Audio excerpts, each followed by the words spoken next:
Well, the clock on the wall says 8 o'clock, so I will call this meeting to order. Certification of open meeting laws, to my knowledge, and Mary's nodding, we're good.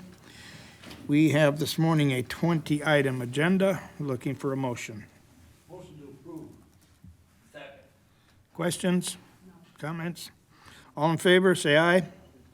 Aye. Carried. Adoption of minutes from the previous meetings. Move to approve. Second. And a second. Anybody have any concerns with the minutes from the last meeting? Hearing none. All in favor, say aye. Aye. Aye. Carried. We'll go to the public comment period. 15-minute block of time on today's agenda items. Members may be present in person or call in to make such comments. Comment by telephone, call 715-538-1894. Public comment may be extended or curtailed at the discretion of the committee/board chair after advisement. Is there anybody here wishing to comment on our agenda for the day? Hearing none. And I don't see the phone lighting up. We'll give the phone a couple minutes and move on to the next item. Quarterly update from Corporation Counsel. Good morning. I am unfortunately still pulling up my G drive, but I can do most of this through memory. For just the general numbers, I know as indicated, I believe during the full county board, the number of Chapter 51s are down across the county, which is actually, that's not a bad thing. Chapter 51s are our mental health commitments, and that was indicated by the sheriff, and that is correct. However, our guardianships are up. Guardianships, as you recall, you have to meet the level of incapacity and you have to have a permanent incapacity. And so with Trempealeau County's generally aging population, that's where we're seeing rising numbers in that regard. Child support continues to be extremely busy. October was a busier month than normal, but that was also when we had the conference, so that explains some of it. Last month was pretty average. One thing I did want to raise was we talked about this at the full county board. There was a reference to other areas within Chapter 2 that needed to be updated. There are other areas within the ordinance that need to be updated, and they need a comprehensive update. That it's really all the way through. For some time, I've been talking to department heads about updating our citation ordinance and asking them to review it because our amounts are extremely low for our forfeitures. We pretty much across the board, we need an update though. And so I wanted to touch base with you and see what your appetite for that kind of revision, what you'd want to do. Because in some ways, it would really require little bits here and there I can just do. But some of this really requires county board buy-in. And whether you want to, and you don't have to answer that today, but I wanted to put the bug in your ear. Is that something that you, as a county board, want to have a subcommittee and occasionally we report to this committee or report to the full board? But pretty much all of the ordinances need to be touched. And just because they haven't been done really since 2016. And so it's just natural. Okay. So thoughts or opinions on that last part? Question. Would it be possible to do this in sections? Yeah. Small sections? Yeah, we'd have to. That's what I'm trying to, not try to do the entire thing as a package, because then everybody just kind of gets lost in the fog. Absolutely. We'd have to go through pretty much chapter by chapter. It's a large project. This would probably take closer to a year. Okay. So the other thing that, I'm I sorry. was just gonna say, I think we need to look at it. Is it something we need to look at today or this month? It's probably, I'm just guessing that you have enough to do right now until the new budget comes in and you get some help. That's one thing that, and I thought about that and I wanted to put the thought or the idea out there so you guys can start thinking about that. Because again, I think that's going to require some sort of county board assistance, member assistance. With the last one, when we had the code of ethics and the code of conduct, except for typos, I tried to stay away from where it wasn't a code of ethics issue or code of conduct issue.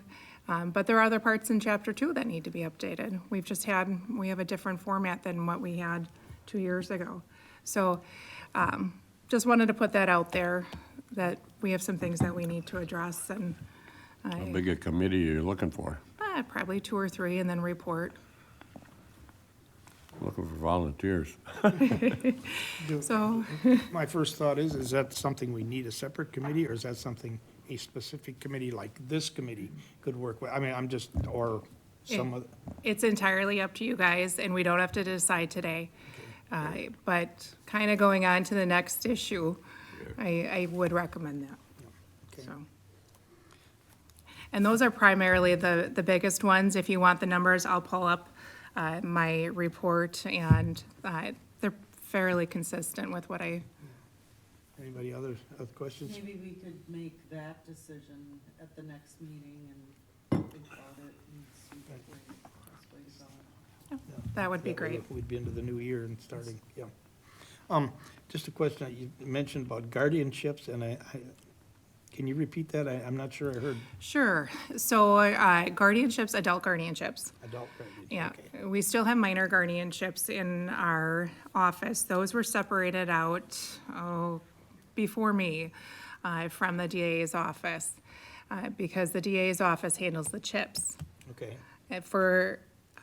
I am not clear on what caused the separation, but the chips typically, it's almost the same case. It involves the same people, but it was switched to, the minor guardianships was switched to our office about 4 or 5 years ago. So you guys had a resolution on it, if you recall that, there was one. no, okay. Okay, I was just looking at the adult guardianship and, any ideas why that's increasing? It's, Is it increased legalese? No. Or is it? Pardon me, I can't think of probably the proper term, but is it families that can't figure out how to get along? Or? no, that's a good question. So, I'm not saying that we have 20 more. Okay. It's not that large of an Okay. increase. For adult guardianship, that would be significant for this county. It's, I think, just kind of a combination of the staff that are in there in that position. They've been in it in a couple of years now. I think we also have just different populations, Okay. so. Any other questions at all? Well, thank you. Okay. And seeing no phone light ups, I'm going to close out the public comment section at this point. Move on to item 7B, Veterans Office with Joe. Yep, I did see him.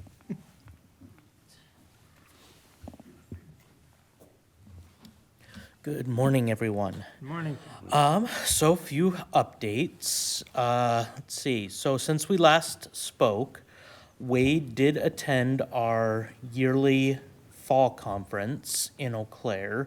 He was there from October 20th until the 25th. Some very good trainings that he was able to attend. I will be going to the spring conference this year. That way, one of us will be in the office at all times, or at least during that time period. Next, the federal VA did release their yearly update for incoming funds and number of veterans within the community. We currently are still sitting at just around 1,800 veterans actively within our community. Of those, the county is receiving $26 million in incoming funds. With that, 12 million of that is directly for benefits and compensation for veterans. So that money will be their disability pay, will be for tax exemption when it comes to their property taxes, and that kind of information. We also receive just around $8 million in health care. So that money is what would come directly to the veteran for healthcare needs. And that is what we have currently with the 1,800 veterans. I have 100 active claims currently going on in the office. Of those, I have 2 of them that are currently at the Supreme Court level. I did just have my first ever Supreme Court hearing, so that was very interesting. I have another one here at 9 o'clock today, so that'll be very interesting as well. That one I'm not actually arguing for. I'm just there as the representative to hear the findings that the court found for the veteran. I also just wanted to touch really quickly on Veterans Day. So Veterans Day this year, we kind of had a very big year. Normally, we would be out in the community working on Veterans Day. With it being a holiday now, we tried not to work that day, but it ended up not happening. Wade attended 3 separate local events that he was invited to. Felicia Decker from Buffalo County came as well. So he was here in Whitehall at the Legion, and then he ended up in Oliva at the Legion there. And then he went to the school ceremony that was done for Whitehall School District. So that was really great. Myself, I had planned on just going to one event, which was the governor's Veterans Day dinner he does every year. I haven't gone before, but I was encouraged to go by the Wisconsin Secretary of the VA. So I had planned to just go to that in the evening, and I ended up making a stop in Toma instead as well on my way to Madison. And that was actually a very, very nice event that they do at Toma for Veterans Day. They had a lot of people. They had over 300 veterans attend the event in Toma. So that was really great. And then I went to the governor's banquet, and it was a very laid-back affair. I was kind of expecting, I dressed thinking I was going to be at an actual, banquet, and it was very, very laid back. But the Secretary of the VA for Wisconsin was there, along with the governor and his wife, and it was just a lovely evening. So after that, I came home. But Wade and I had to do some constructive time carding for that, now that it's a holiday. Together, we put in about 19 hours that day, so we took off 19 hours that week, give or take, between us, trying to come up with ways to cover that holiday. So I'm not sure how I feel about the Veterans Day being a holiday, because it makes our day especially difficult, trying to figure that out. Otherwise, that's pretty much all I have right now. I know last time we spoke, I did speak a little bit about kind of the decision-making that VA has been making for claims. There have not been many changes with that right now. With the government shutdown, nothing was occurring for that entire period, so no claims were being done at all. Nothing was being processed in any way. It's just now started picking back up again, so I haven't seen any decisions in the last almost 90 days that have really jumped out at me as being one way or the other, so I can't really speak to any changes with that.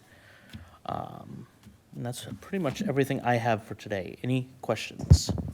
Joe, Yes. just one, on your numbers that you presented, you talked 26 million and then 8 million healthcare. Is that 8 million addition over the 26, or is that 8? Nope, so it's 26 total Total, okay. that comes into the county, and that's Okay, yep. split between $12 million goes directly to the veteran for benefits and compensation, and then $8 million is healthcare. Okay. So the $8 million is technically money that would go to TOMA, or to, in our case, we also have several veterans who go to the Minneapolis VA. So that money would be split between those two VA systems. The $12 million is the money that goes directly into the pocket of our veterans. So I count that as being the money for disability compensation, grants, which we don't have many grants in our county that get approved, which is, it is what it is. Federal VA is very difficult to get a grant approved. I don't know why, but it just is. So a lot of that money that we see is going to be the compensation, disability compensation, and then the tax exemption for property taxes for veterans rated at 100%, which currently we have 23 in our county who receive that every year. Anybody else? Thank you, Joe. All right, thank you, everyone. Oh, wait, Oh. I didn't see. One question, Joe. At the last, you said, you told us they were having so many difficulties you were trying to get this process. At that convention you went to, did they say they're trying to work on that, or did they allude to it at all? They were giving you anything? That has more been an internal conversation between CVSOs in our region, in our state. Federal VA has not addressed it in any way, other than there have been two, in the media at least, two scandals where they have discussed claims processors who were just rubber stamping claims. Yes or no? Those were kind of brought up twice now. I've seen articles speaking to that, where claims processors at VA were just rubber stamping claims.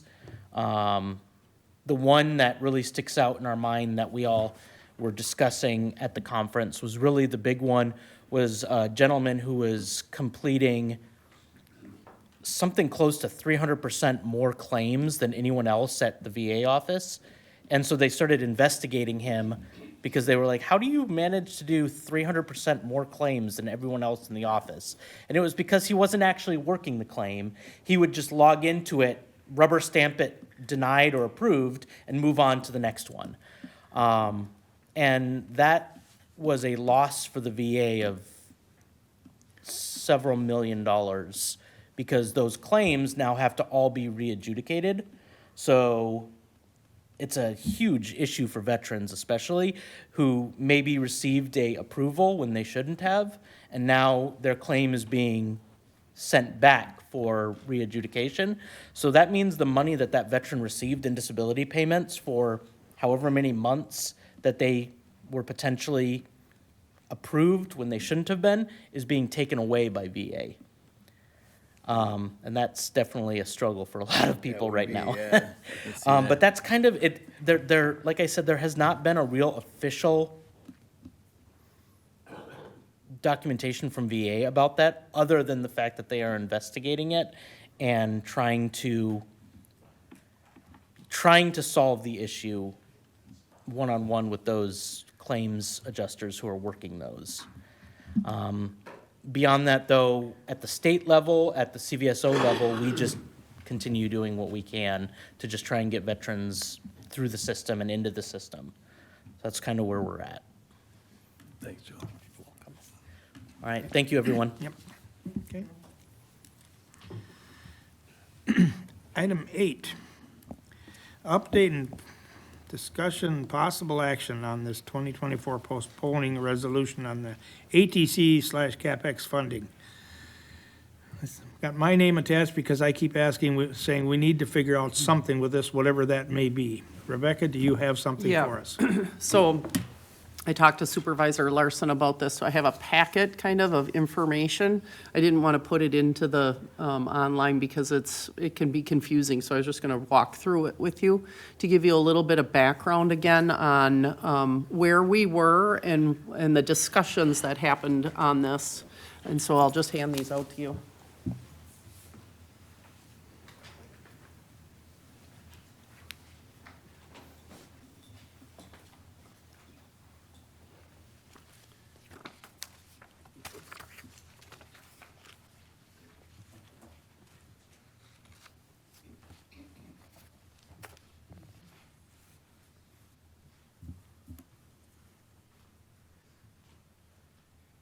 So, just on the first page, there is an overview. This is work that Dave Carlson and I had been working on when he was here, and we had talked about these funds that had come in, the $162,150. Initially, the county had received 1.2 million, a little over that, and those funds on the second page were identified and used for projects.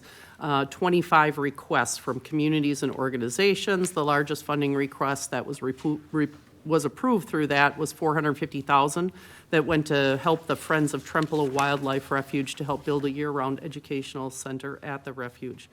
So Dave and I had looked at these funds and how they might help as an economic development fund. So there was a proposal kind of that we had talked through. The environmental impact fee from these monies are earmarked specifically for environmental projects, specifically park conservancy, wetland, or other similar programs. However, municipalities may petition the Wisconsin Public Service Commission to spend the funds in alternate ways that serve the public interest. And so that was a conversation we had. I did write to the PSC and ask, would it be okay for us to use those funds as an economic development fund? And the letter is in here as approval and saying, yes, you're fine with using it, it serves the public interest. So these were all just conversations that we were having at the time. If you look at the back page, the concept paper, this is what we were proposing, is setting up those funds, first of all, to write to a grant for the Catalyst, Capital Catalyst grant that's at the WEDC State of Wisconsin. That would be a match program, so that the $162,000 would then be matched another $162,000. And then those funds then to be set up to be used as a business startup grants for small businesses, primarily targeting downtown economic development, and also to start a downtown facade grant program to help communities on renovations for downtown grants. So that was the concept at the time, and then also to match, I would say, out of the 162,150, this was a conversation with PTED then, of course, as well, because those funds initially had gone through PTED, is saying that a portion of the 162 would go to the park. And so,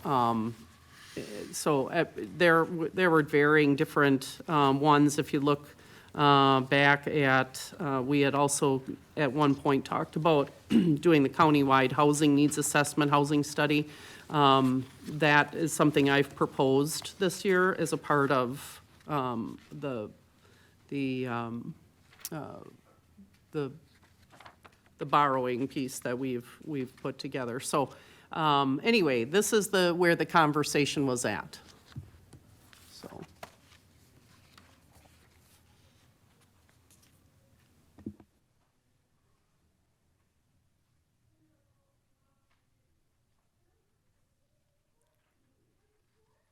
I would say nothing has been designated, and so if those funds were to be for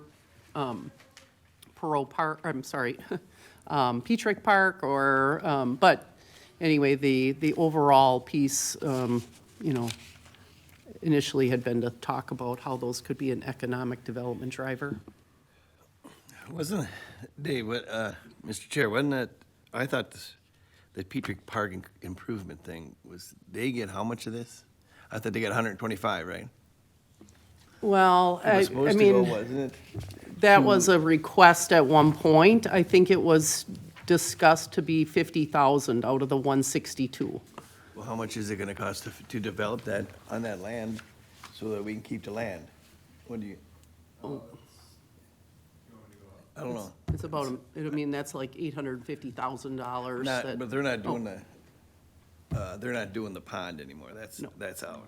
This is just like something that the kids can interact on, and there's more nature and stuff like that. And I was just wondering, what was the cost estimate on that? 804. Wow.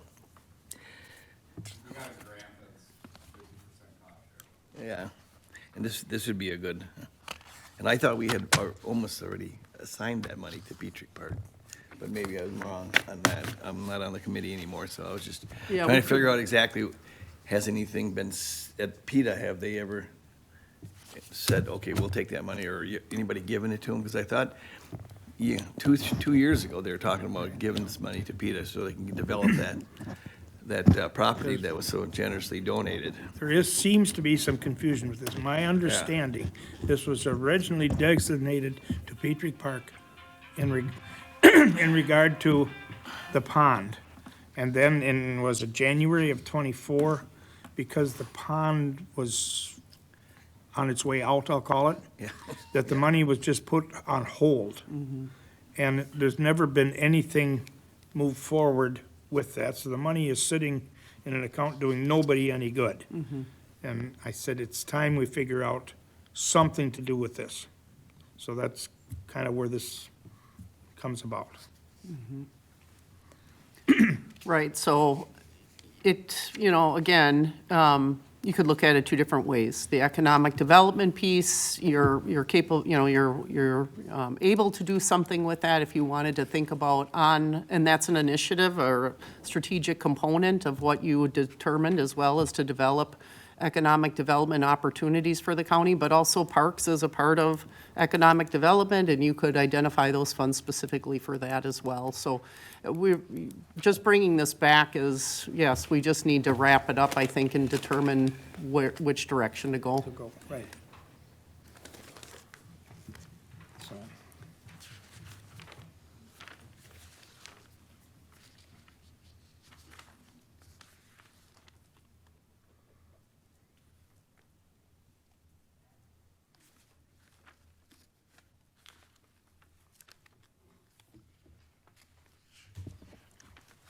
You have the Parks Director here, why don't you let him talk about the need for cameras out there? okay, yeah, I heard something about cameras. Yeah, would you like to come and speak to us about that? Are we, that resolution on for later, or is that not on? So I had addressed, resolution addressing the need for, security cameras out there. But basically, we've had an ongoing vandalism problem due to vehicles, and just the lack of eyes out there, and I think cameras are gonna do a good job in addressing, specifically a license plate reader to start. But we also have a couple other areas, including our maintenance shed, and then if, we've got our maintenance shed and the claw shelter, where we've got some cameras out there, but they're not kind of on one system. So if we make this kind of connection, we can get 8 different views on one system, and then go through IT, and then also have dispatch be able to view them. So it wouldn't be just me looking at 8 cameras, it would be kind of a group collaborative effort, to where Petrie Park can be seen, and we can kind of get to some other goals. Heard ordinances were mentioned, stuff like that. And if people are gonna damage that property where we've, spent a lot of money for a lot of years, we gotta make sure we're covering our bases.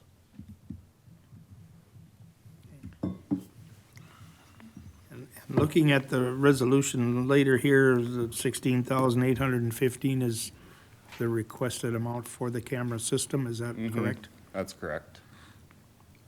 Okay, And then we've got 3 additional locations for 27 plus that we would keep an eye on for future installations if we needed them, but keying in on those 3 locations right now. okay, repeat that, please. You're at, I don't think I heard what you said. Let's try it Okay. again, please. There's 3 locations, so Kloss Maintenance Shed. Okay. And the license plate reader, for the restroom. That's what's bathroom. in this resolution. Okay. Correct. And then we've got another 3 locations for the future, for if we're, building a natural play area, renovating the lower shelter. That we'd And maybe that's get all some more. in this resolution package. The 3 additional locations for the future, no, but the current 3 locations that Okay. we're keen on are.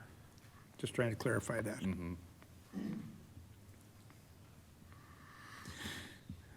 Okay, Anybody got any other questions or comments?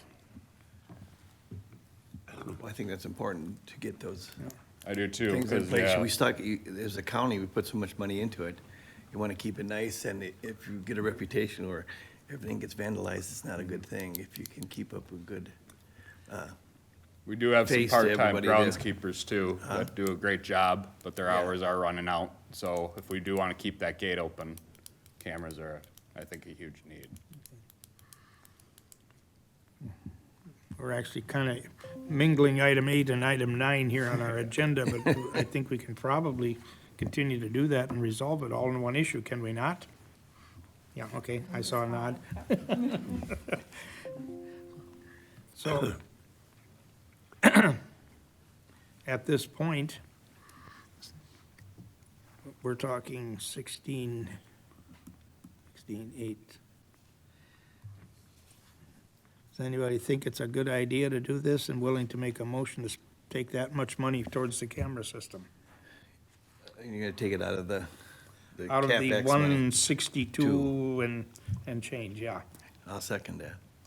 Who made the motion? Well, I thought you just made it. No, no, not yet. I'll make the motion and do that. Okay, I'll second it. and a second. Okay, any further discussion? Hearing none, all in favor say aye. Aye. Aye. Opposed? Okay, that much is out of the 162. We've still got roughly 146 left. No. Yeah. Any suggestions on where to go with that one, the rest of that? What is that approximate amount, Mr. Chair? What's that? 146,000 and change. I didn't do the fine numbers. I agree with you. We gotta do something. It needs to go somewhere to be useful. It's just been sitting there for 2 years, not doing anybody any good. Well, 2 years since we put it, since we made a decision and then changed the decision and put it on hold 2 years ago. Yeah, yeah. I mean, the easiest choice is to say it would go to the Petrick Park project. So I'm okay with that. I do really believe in downtown revitalization, and especially for rural areas and how important that is. And so that's why those funds were considered and how we might be a partner, again, with communities, and small business is critically important as we have people retiring and such, so that's important, but, we can work on those things in the future. Obviously, the project at hand is Petrick Park, that whole piece, and so I'm in support of the park, for sure. Question, Dave. Go ahead. Do we know what those other 3 additional cameras would cost?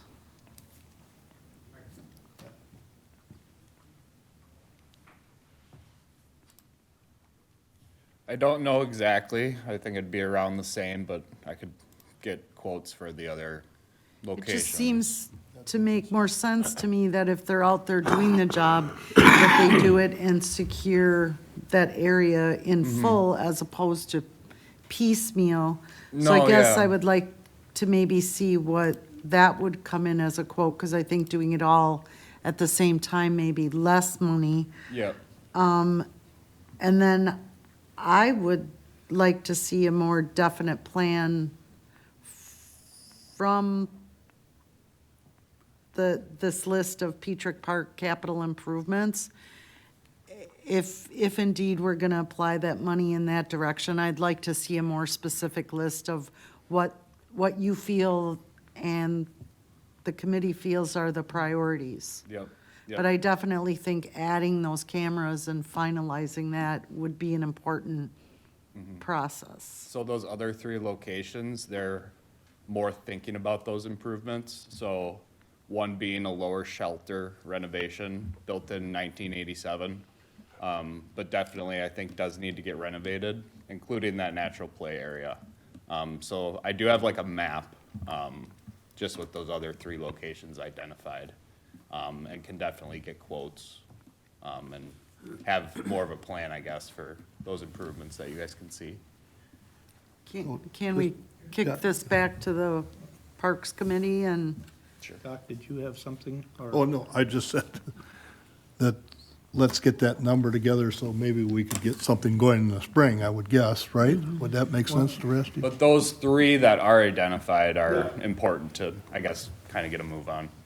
Yeah, And I- we've got a joint resolution. I'd be inclined to go with the three and use Bridget's term piecemeal, but the other items haven't been renovated. We don't have a complete plan. I would think that the next three cameras could be incorporated into the upgrade plans rather than put something out there now that may not be in the right place, may Sure. not be in the right. I To mean, me, the it's kind of getting areas the cart in would front of the stay horse. kind to of put the- specific. To Yeah. put cameras out there till the renovation is done.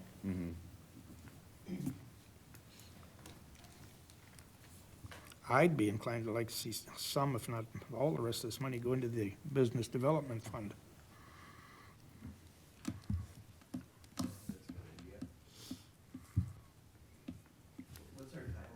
Jack, I know there was a timeline on. Yeah, yep. Putting So, something in there. We're expected to get our formal letter from the governor anywhere from May to August of next year. So, we did get a tentative award letter from our grant contact, and we gotta do some kind of preliminary work, with the DNR that ends up going to the National Park Service, so we can get that letter. And Shanks are okay with the timeline? They've been mentioned. Good. A question again Go to ahead. Dave. So with this saying that 125 and 25, are you thinking somewhat in that area for breakdown, or do you want, I haven't, as of yet, I haven't done that much thinking on it, but I'm not necessarily in favor of spending money towards the housing needs assessment. I think there's information out there that we can use, from what I've seen, so I would see that as a last resort if we got money to, Yeah, I was gonna use a bad term, say throw away, but that's not quite what, I right. think we can address that in another way. I have had a meeting with all of the, not everyone, but many of the representatives from the villages and cities within the county, and they do feel that this is a very important need, that they would like to have a countywide housing study would be helpful to them. So, These grants you talked about for economic development, are these grants that they pay back or just an outright? These would be grants. I have to remind myself when looking back, like what we proposed anyway.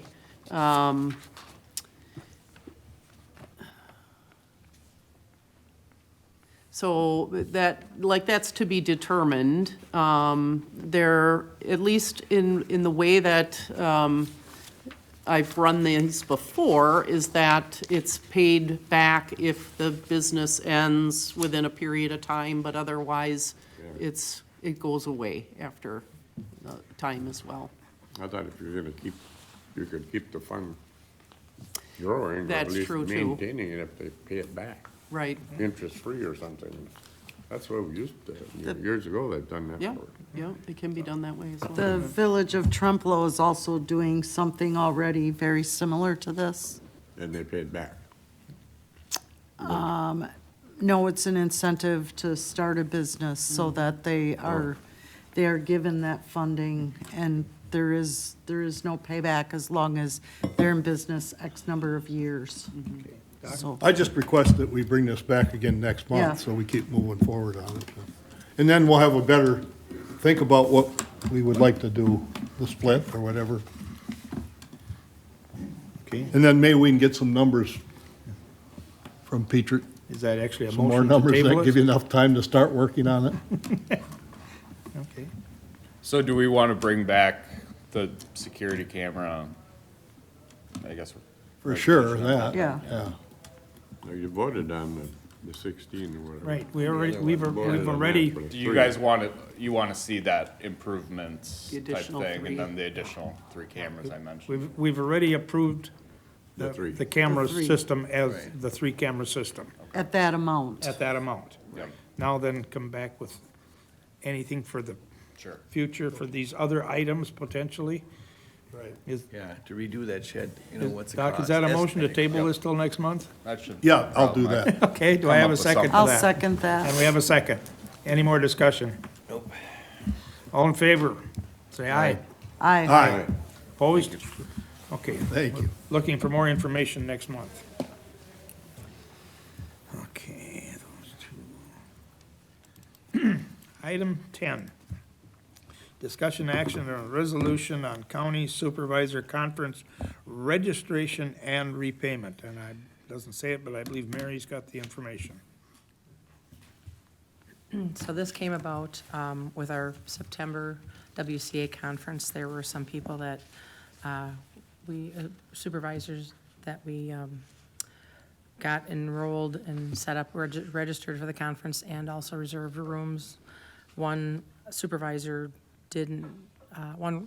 reached out to let me know that they couldn't make it. I was able to cancel rooms, but not the registration part of it, so that was $180. The other supervisor didn't contact me at all and didn't show up at all, so we were out about almost $400 for that person. So then that, we kind of, conversation started about what do we do and how do we get that back from the supervisor or committee members in the future, what do we have? So we came up with a resolution, I worked with Susan on it. I don't know if you need me to read it or not, what would you like to do, but it was more or less letting, if you don't respond in a decent amount of time where we can't recoup our costs, that it does come back on you to repay.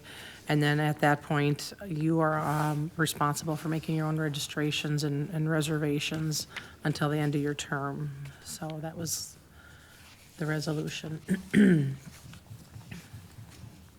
everybody read that resolution? Yeah. I think it's a good thing to have something like this. We need that to hold, you gotta hold them responsible for that, and the timeframe and everything, I think it's good. And it gives them a chance to get out if something does come up. Now, is this something that we just approve here, or does this have to be moved on to full board? Full board, okay, yeah.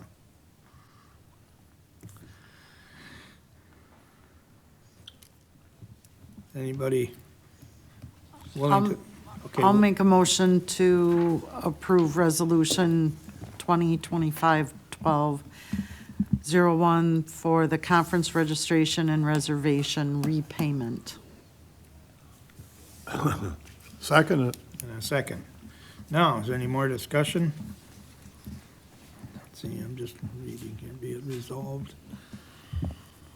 I think it's definitely important that the county not lose money, that conference is an educational experience for the supervisors, and I believe that they need to see it as such As valuable enough and to, valuable to the county.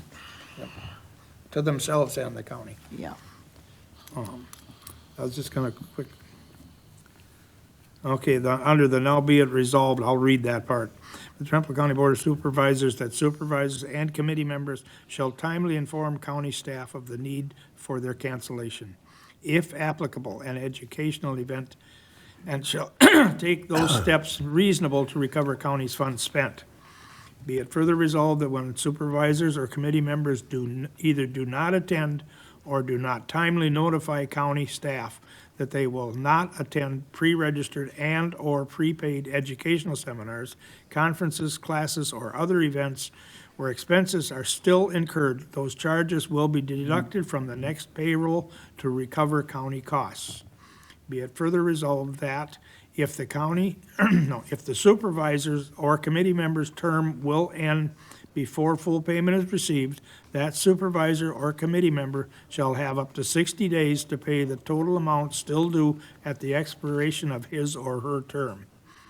Be it further resolved that in such situations, those supervisor or committee members will be further required to make their own registrations or reservations until their current term expires.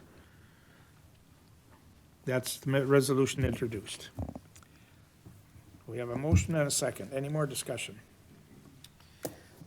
Just a question, maybe this is a question for Susan. The only time I could see this occurring where a committee member, is there any, or a supervisor, is there any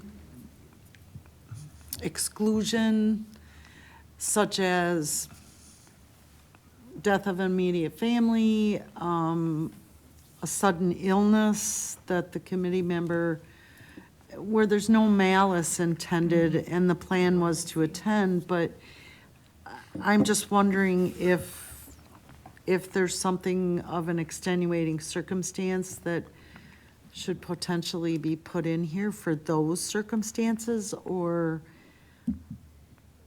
something where the exec finance committee would make the final determination, something that does protect those that were planning on attending but could physically not. So this could be amended to include a provision that would allow for supervisor to petition the exec finance committee for, basically a reprieve. So that's possible. If you wanted to amend that, we could have that. I think something like that could be in there. I'm trying to think of wording. Have you got a sentence or two? No, that's why I would refer to. We can figure it out. Just thinking, you could either add it in today and we can tighten the language right now. We could bring it back next month and add something into.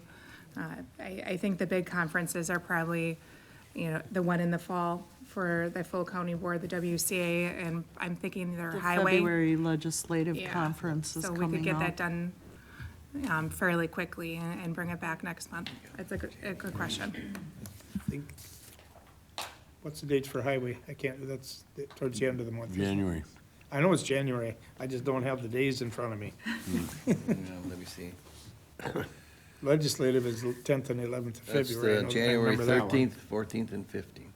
Okay, is that before or after Right in the the middle. next full county board? It's right in the middle. That's half. It's right Well- between, yeah. Yeah. In January. This is January, so you'll have one more meeting, exec finance on the 5th, and then, yeah. you'll But it have- has to go to full county board for approval. Yeah, that would be Which- probably the 19th or 26th, so it'd be after that. I think the word is out there, isn't it? So Yeah. nobody's gonna try to. Okay, so. Okay, we do have a motion and a second on this. Let's see how, So both could withdraw the motion and we could have a motion to table it to the specific, the next specific yeah. exec finance with the addition of the clause we're talking about. yes. Okay, does somebody want to I'll with? I'll rescind my motion, and I think Doc, you Rescind made second. the motion. Okay, now then, we need a motion to the effect that we just discussed. I'll make that motion that we adjust this resolution to include extenuating circumstances and the ability to appeal to the exec finance committee, And, et cetera. and move on to the next. With the legal- To the and move it And to move set it it for the on January exec To the finance meeting. January exec finance Okay. meeting. Yep, and then we can Does work on everybody that pretty understand quick. what we just said? Yep. Okay, okay, do we have a second to that? Second. Okay. Any more questions? All in favor, say aye. Aye. Moves on.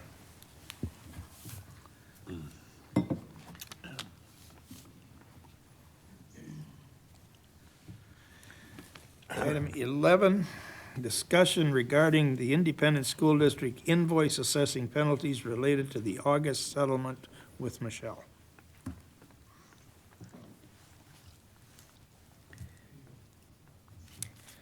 Did everybody get a copy of the handout for this? You did, okay.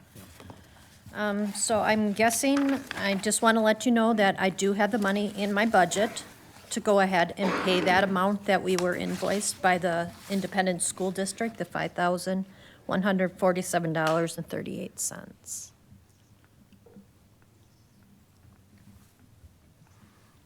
Okay, That's the only municipality that did this, right?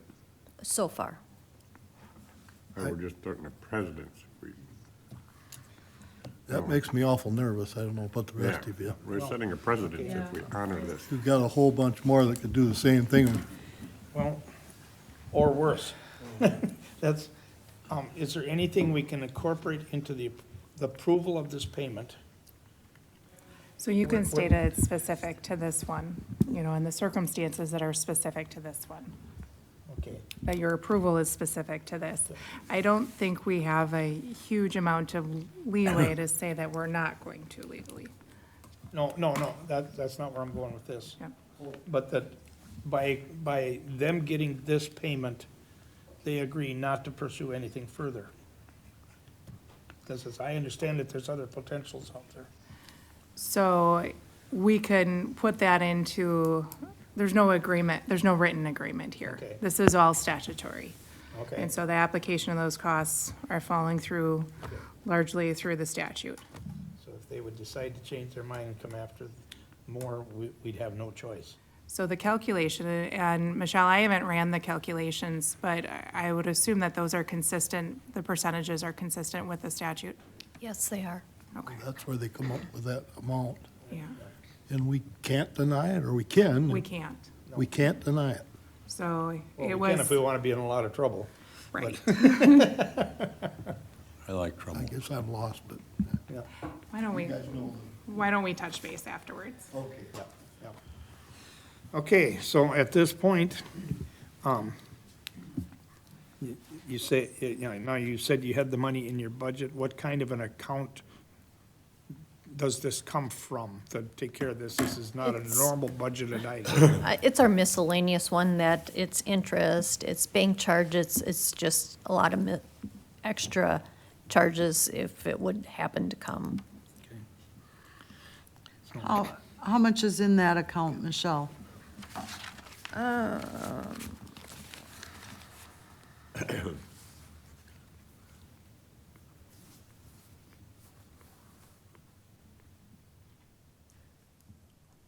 There's 4,000 in there, so I would have to bring, move from some other line items also to cover it all.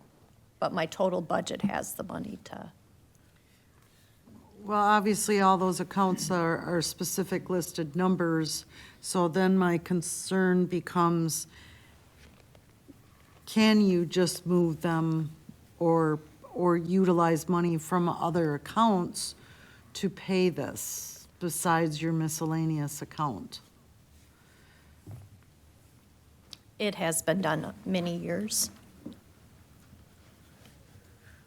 So no one has mentioned, you know, as long as we have the money in our budget, bottom line to pay, there's never been a problem with using money from other line items to cover. Okay.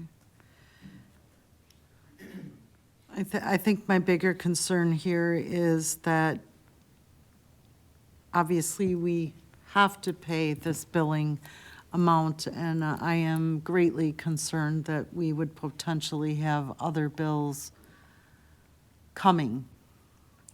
And I'm not quite sure where this ends. I'm hoping it ends here today.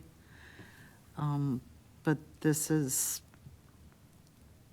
I just don't feel that our taxpayers are anticipating this, and we certainly could use this money for something else in the county, but unfortunately, we're here today, and this is what we're presented with. What kind of statute of limitations on this filing is there, Susan? So to rephrase, to rephrase the question, so there's not, I don't believe, and Michelle certainly, you can correct me if I'm wrong, I'm not sure if there's a specific requirement that we pay within 30 days. No, I was talking about potential future claims against the county. I think this happens so rarely that I'd have to look into it to be truthful. Okay, It's not a common occurrence. okay. And the rest it was paid back now? Not yet? You, Oh, the others, yes, everything else has been paid. but not Independence School. No, not this invoice that we just got. Right. Okay.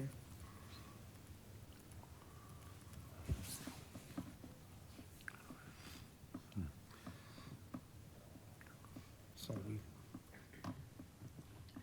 there's nothing else that we can do to try to protect the county. So I'm pulling up 7431, and I think it might just be helpful to read that. 7431 is failure to settle timely. If a taxation district treasurer or county treasurer does not settle as required under 7423 or 7430. One, interest charge, the district, so the first subsection is one. Interest charge, the taxation district or county which is not settled shall pay 12% annual interest on the amount not timely paid to the taxing jurisdiction, including this state to which money is due, calculated from the date settlement was required. Two, penalty, the taxing jurisdiction, including the state to which money is due, may demand in writing payment from the taxation district or county which is not settled. If within 3 days after written receipt of within 3 days after receipt of a written demand, settlement is not made, the taxation district or county shall pay the taxing jurisdiction, including the state, making the demand of 5% penalty on the amount remaining unpaid. So it's all requesting pretty timely payment. Right. Yeah.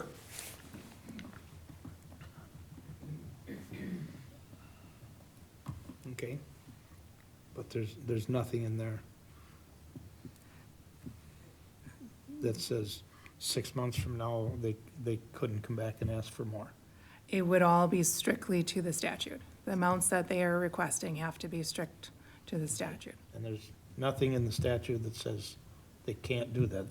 That's what I was looking for. So if it's exceeding those percentages, they would be not appropriate costs. So that's why I was asking about the percentages.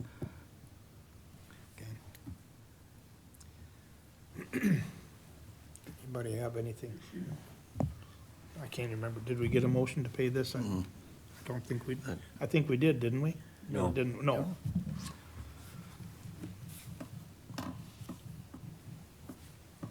Somebody want to make that motion to pay this?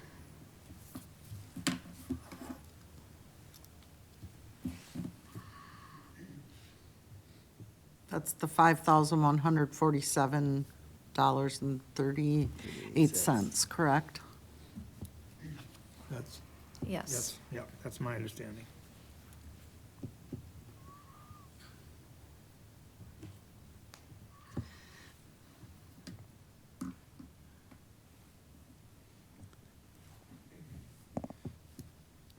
Well, since we don't have a choice, I'll make the motion that we've approved the payment of this. If I may, before there's a Please? second. Okay, go ahead. You could certainly request it within your motion for approval that this closes all further payments.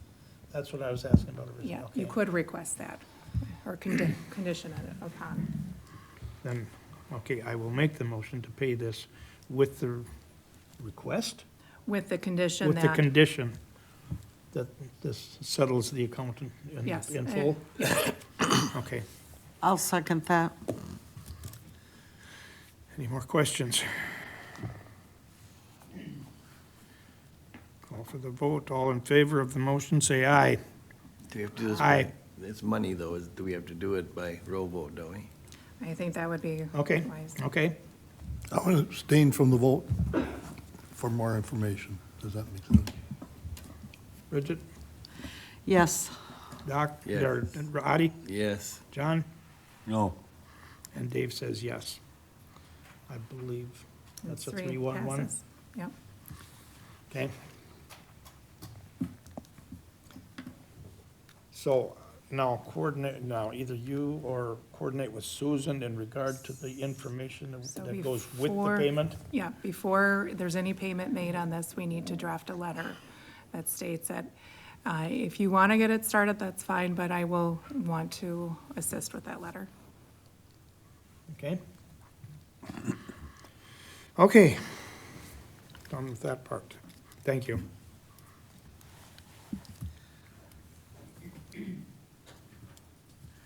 Okay, we got the next one up with you. Discussion possible action on a sealed bid for foreclosure partial. Sealed bids were due Friday, November 21st, and this is the parcel that's in the town of Gale. That's 16.3 acres, and it's an outlot, which is unable to be built on. And we did make sure the bidder did know this parcel was not able to be built on. So he was okay with it, and I do have the sealed bid here. If you want to open it, Dave, for us. Oh, okay. Okay, that's the only bid we got. That's the only Okay. bid we received.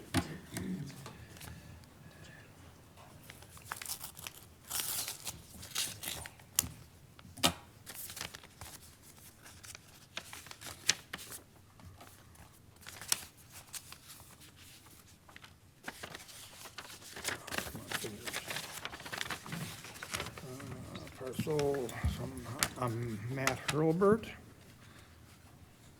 1523 Cliffview Drive in Holman.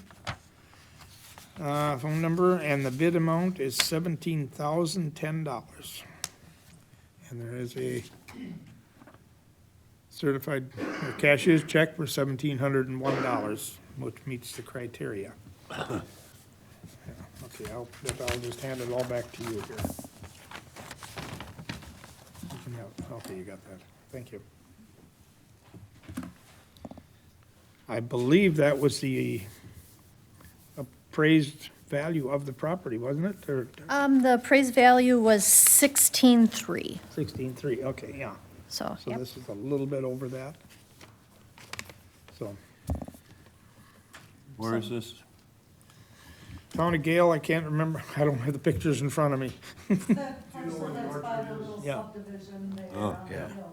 Yeah, it's in the Beaver Creek Estates, it Oh. is. Oh, okay. Yep, so, Is this the fertilizer plant wants it? Is it? Or not? is it what? Is it the fertilizer plant that wants it? They're purchasing? It's close, yeah, Oh. it's not part of it, no. No. Okay, I will go ahead and get a letter out to him and let him know. Hang on just a second, we haven't got the, I'll make a motion to and approve this has to the, go on to full county board too, correct? Yep. yeah. Yep. I'll make a motion to approve the sealed bid for $1,701. $17,000. Oh, 17,010. 10, right, yep. Okay, I'll second it. and we have a second.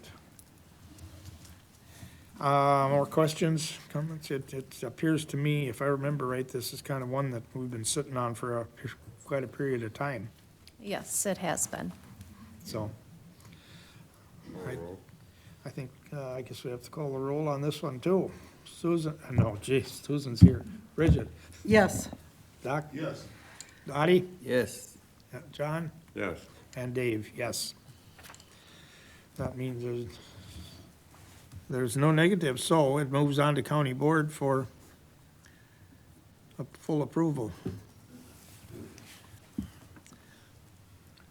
I guess, which means you, at this point, you can, if they ask, you can tell them it's got this far, but it needs full board approval yet.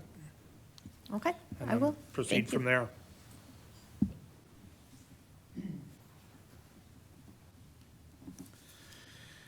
Okay, item 13, presentation by Make My Move. Scott McCauley and Tucker Lewis, WEDC Talent Recruitment Grant Program Overview.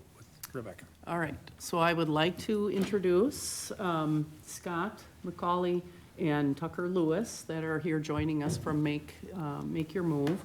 I want to give you a little bit of background. I've shared a little bit about this with you previous, but Scott's here to do a presentation.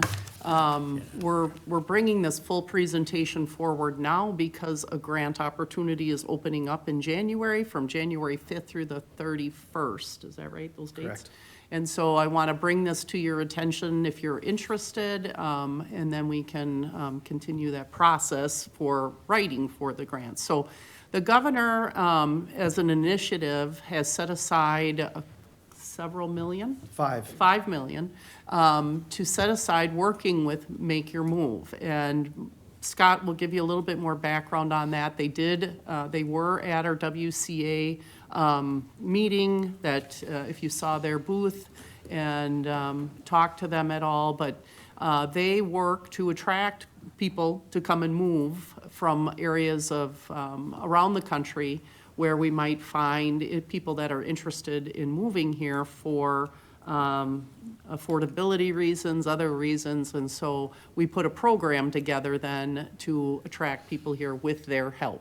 So there is a component of if we would receive the grant, the state pays 80% of the attraction program with Make Your Move. We would pay 20%. So this is, again, an initiative that I was planning for and thinking about with some of the borrowed funds that we're looking at programming. I did talk with putting that forward. So I'm just going to let Scott kind of take over here and give a better explanation of all of those things, but let me share my screen. I got to get to that first. Thank you all. Good morning. Good morning. My colleague Tucker and I were at the Oak Park last night. We made the drive up yesterday from Indianapolis, Indiana, which, by the way, the roads were great all through Illinois, Indiana, and through the state. So it was a nice drive. So we really appreciate the opportunity to visit with you here this morning, and thank you for the introduction. I was just looking back on some email exchanges. Rebecca and I first communicated at the end of July. Make My Move worked with state leaders beginning in January of 25. We met with Representative Dave Armstrong about a talent attraction opportunity across the state of Wisconsin. And the reason is the state of Wisconsin forecasting ahead. I know it sounds crazy, but they were forecasting ahead to 2050, and they forecast 200,000 fewer residents in the state in the next 25 years than there are today. And that does not factor in people who will retire and the jobs that will open up. It's not just Wisconsin, it's everywhere with population decline, stagnant growth. It is in our home state of Indiana, and that's where we launched our program, and thus other states such as Kansas, Michigan, Wisconsin have said, hey, let's see if we can address these type of concerns. And we had the legislation, Representative Armstrong wrote it, bipartisan, was passed back in June, and then the state okayed $5 million in grants that are up for grabs all across the state. There is a cap on the amount that you can receive, but anyone can participate, and that's why we're here. When we helped work with the state and with the WEDC on the grant, we put some things in place that will allow for communities like Trempealeau to be able to partner with this, but at the same time, be able to help places like Fond du Lac who want to participate in this, Jefferson and Dodge, wherever it may be. We wanted everyone to be able to play for this opportunity. And when we presented at the WCA on one of their webinars back in July, that's when Rebecca then reached out and said, hey, this is of interest, can we speak? So we've been talking on and off for quite a bit, and then here's where we are today. And what Make My Move is we are an economic development program, but we have taken a turn on traditional economic development. It is not just for us about recruiting industries and new business and creating jobs. There's not enough people to help at times create those jobs and attract that type of business. There are millions of Americans, 7 million to be exact, year after year, who move across the country, across state lines. Wisconsin is saying, we want to get some of those people. We have been doing this since 2018, and we have been doing this in earnest for 5 years now. And we have programs in 14 different states and 150 communities, ranging from 1 million plus for regional programs to some communities in rural Kansas where the entire county is 2,300 people. So anyone can participate in this. But here's what we've learned. These Americans are now looking for, or these people who are looking to move, are looking for a better cost of living, they're looking for a safer way of life, and they're looking for a place to raise a family and for a place where they know that they can live and work and be happy.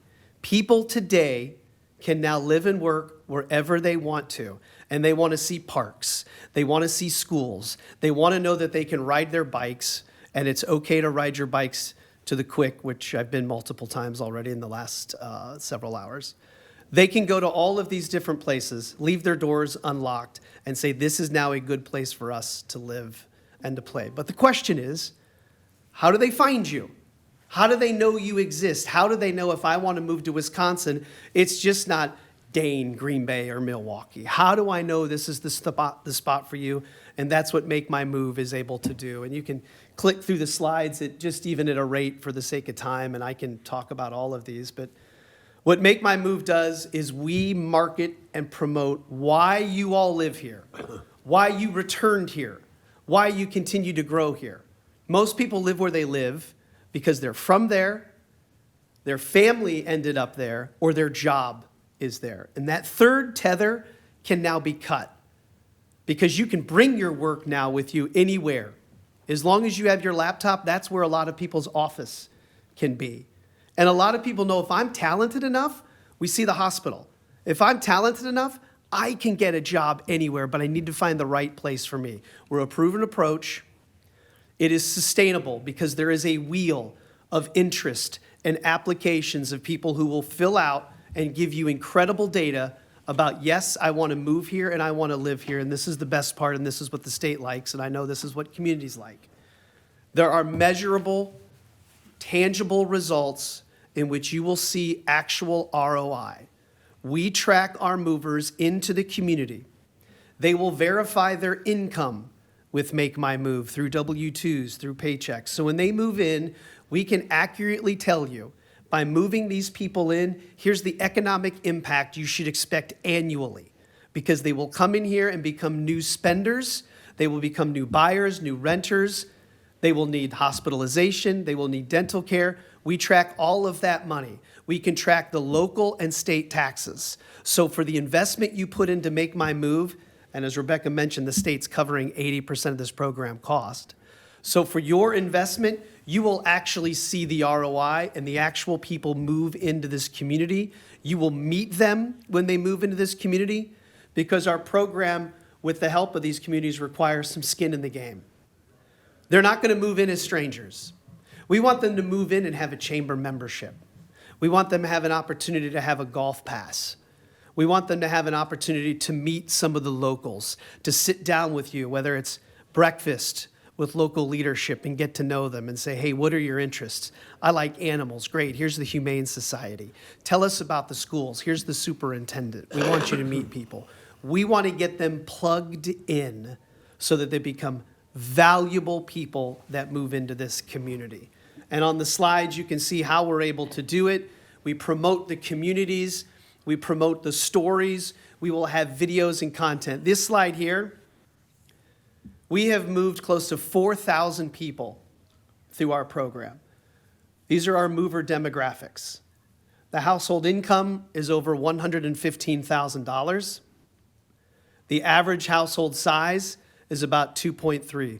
Through the program we've built, a 2-year program, for Trempealeau County, we would move close to 25 people here on our early forecast. 90% retention rate because they moved because of you. They moved because of the city first. If they came because of a job might have them jump again. But they moved because this is the right place for them. Stickiness, 90% will stay here. 80% are college educated that we then move in here. It's an infusion as well of youth. 40% bring school-aged kids. They become spouses. Of the people who apply, and there are hundreds of thousands of people who visit Make My Move, 3,000 unique people daily. This pie chart are the different professions in which they would apply and bring into the community. It is a diverse network. It's an ecosystem of people that may not already be in place. It can be pretty valuable to move a software developer in. Like I said, their laptop is their office. All of a sudden, different industries, as they meet people at different networking events, what do? I'm a software developer. Holy smokes, we've thought about needing one of those. We now can plug those people into this ecosystem. We convert people who view your page into actual applicants. And when they fill out the application, we need information. What is your household makeup? How many adults? How many kids? What is your personal income? What is your household income? What's your age? What date are you looking to move? We actually target them in and can tell the community, here's who's on deck. Here are people we believe that are going to be visiting you in the coming weekends to see the community and start to look for housing, whether to buy or whether to rent. This is a county-wide program. We want them into the county and the water flows. What's the best for them? What is going to be the best community for them? And then it impacts everybody all throughout this county. And as you continue to click through here, you'll see, we'll be able to tell stories. Cost of living guide. We build housing guides. We build community pages. You will be able to create your application so that we pre-qualify people. In the state's requirement for someone to move in through this grant, they cannot be a current state resident. So these will be new state residents that will move into the county. And then the best part, because they have to verify everything with us. If you are bringing your book of business with you, if you're marketing, if you're consulting, or if you're a remote worker, we need a letter from your employer or proof through your tax ID that, yes, I can continue to pull off this job and do this here in Trempealeau. And if you are coming to fill a local job, we will work with them to land that local job, and then we will give you that ROI. And we can actually present all of you and what we think that all of this looks like. We told our story to the state of Wisconsin, the WEDC, and they liked it. They liked it enough to write a bill and say, let's give state grants. And the number one reason was we told the state of Wisconsin, if you set aside grant dollars for this program, let Make My Move work with the communities and say, let's draw a program with you we know is successful. It's been proven over the last several years. The state of Wisconsin will get a payback, an ROI on their $5 million investment in less than 18 months because of the new state taxes that will be generated from the people that move in.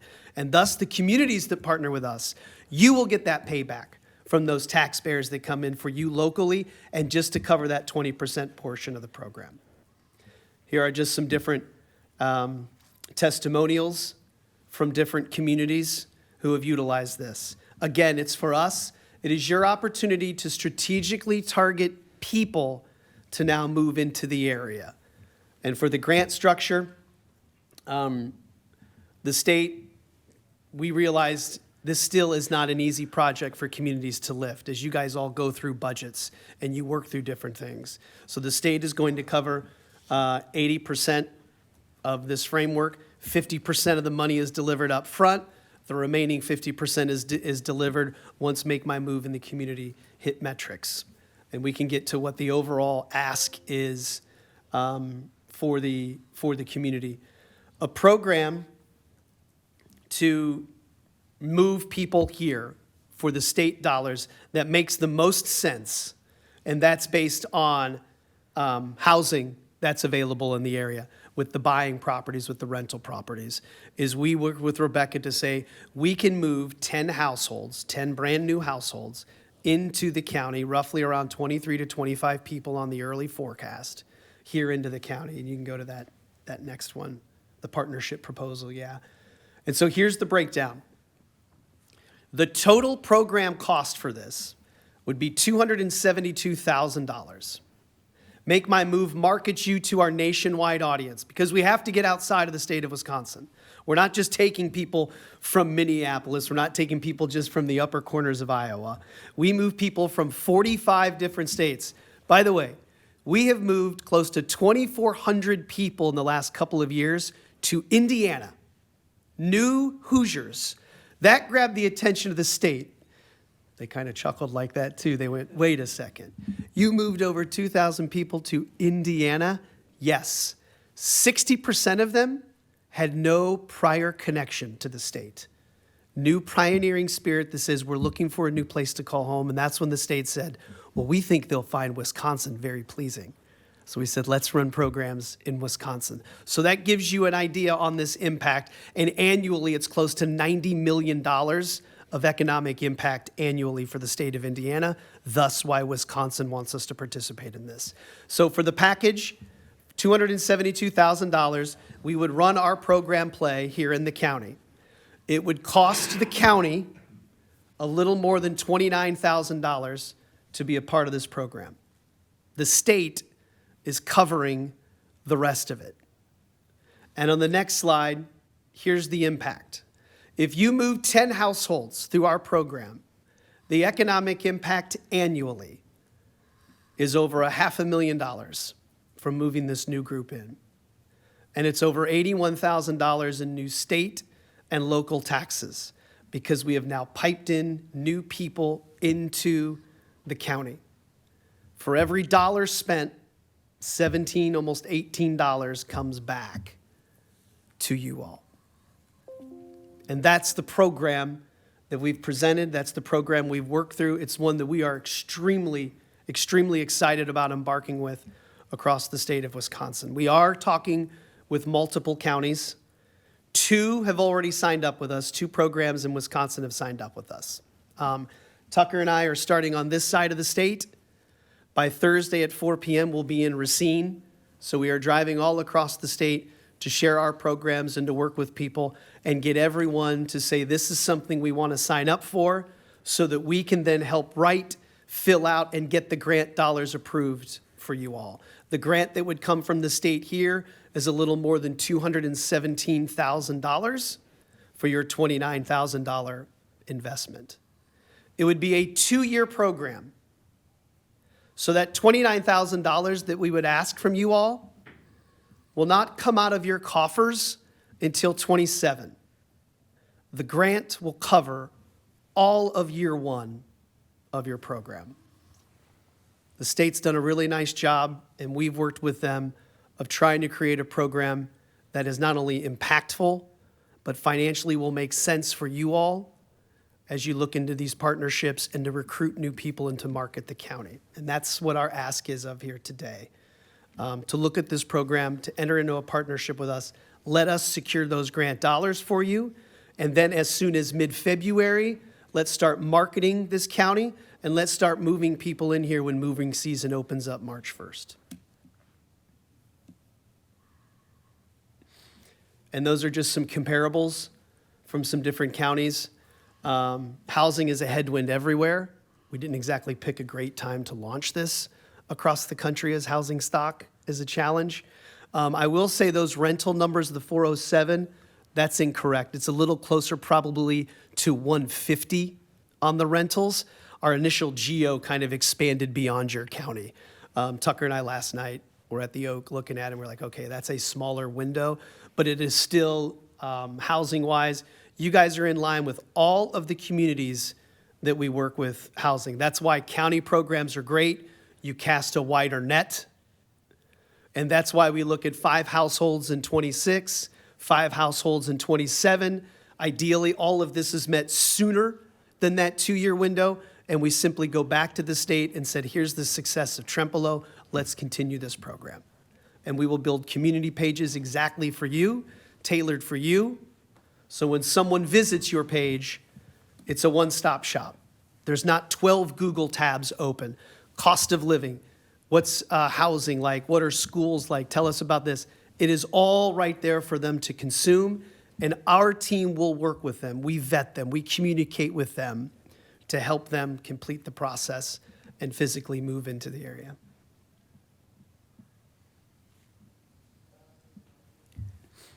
I have a question. Please. So make my move, if we don't get state money, if we don't get, what's your fee to us? Good question. The contracts that we are entering in with all of the communities, and the first 2 that signed for us, were contingent contracts on the grant dollars. So we would sign a partnership with the county that says, if you receive the state fundings, we will move forward and run the program on your behalf. If you do not receive the state funding, we will rip up the contract, shake hands, and say, wish we could have done better for you. And we are going to take the risk on the front end Because as you sign that partnership agreement with us, we are then going to start building out your page and build out the infrastructure to start the program. And if it doesn't come through, then that was just a lost leader on our part. In Kansas, $3 million were up for grabs. Every community that worked through us was awarded the grant. You do not have to go through us. There are some communities that believe they can tackle this on their own. However, with the WEDC, there are certain requirements in there, such as, what is your ROI? Can you please give us the tax impact that we are able to run because of the programs that we have created? But yeah, it would all be contingent, but we would secure those for you.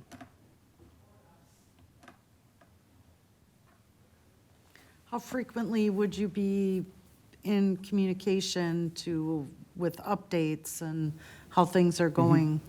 Monthly. When we would first launch this program, we would be in communication with you almost once a week as we build out the page. Let's get the content, let's get everything going, and then we'd submit the grant. We will work with a local here, a program owner, in which they will be daily checking in on the back end to see who are our applicants, who are the people who are interested. But we will have monthly check-ins in which you will have PDF slides like this that'll show, here's how many applicants you have, here's the average household income of the applicants, here, everything like that, and that's required by the state. The state's gonna wanna see how is this all progressing. So we would regularly have check-ins. We have a fulfillment and an account management team that would be directly assigned for you all. That would be who your go-to is through Make My Move.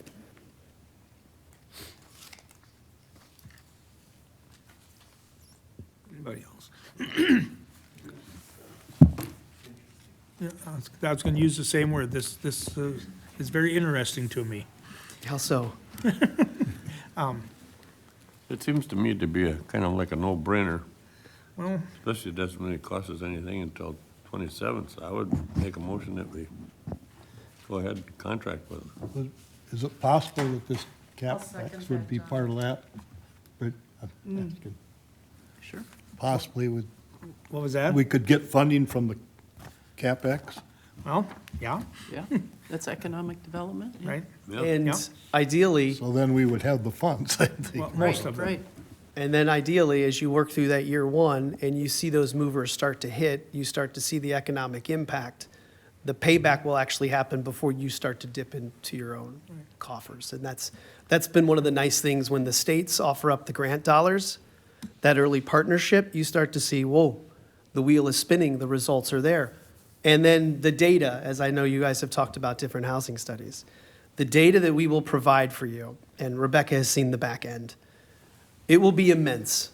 The data will have, you will be able to break down where are the states are they applying from? What are the industries that they're bringing with them? Future strategies that you all are thinking about, the data that we will comply from the hundreds of people who will apply, that stuff is all yours. You will see this back-end information, and that is stuff that you guys can use. Parse part of those weekly or monthly reports will say, hey, here are some trends we see for the area, here's some interest we see in the area, and those can be valuable down the road. And I also think that when you're looking at the younger generations, this is how they are moving. They are using online tools to move throughout the country and to find jobs or seek communities where they want to live. So I again see it as a win-win.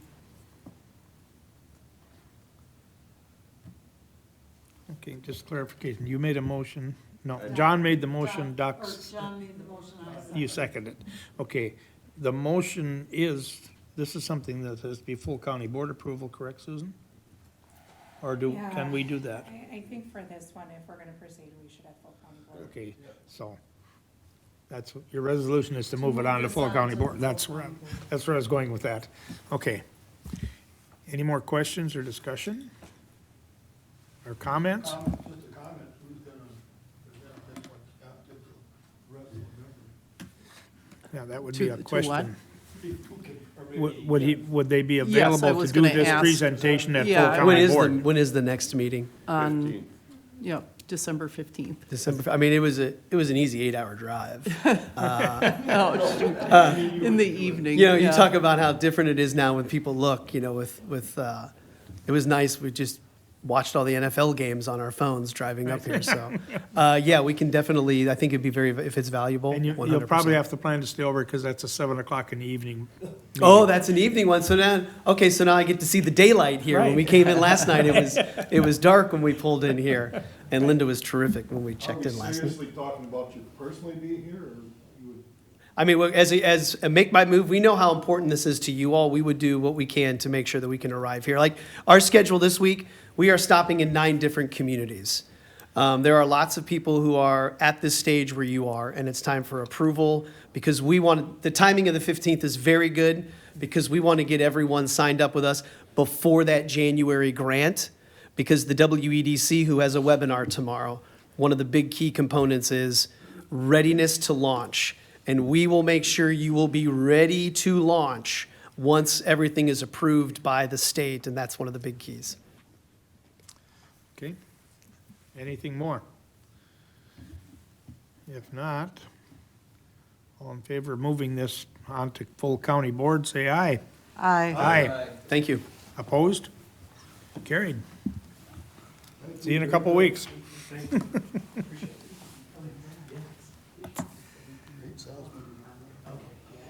Good salesman.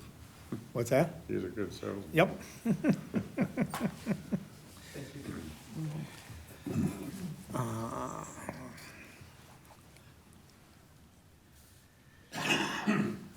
Item 15, discussion regarding reclassification of finance analyst position to finance manager with Okay. Rebecca. Yep, I have while a you're handout starting, here I must- for you that I will also, bring up on the screen.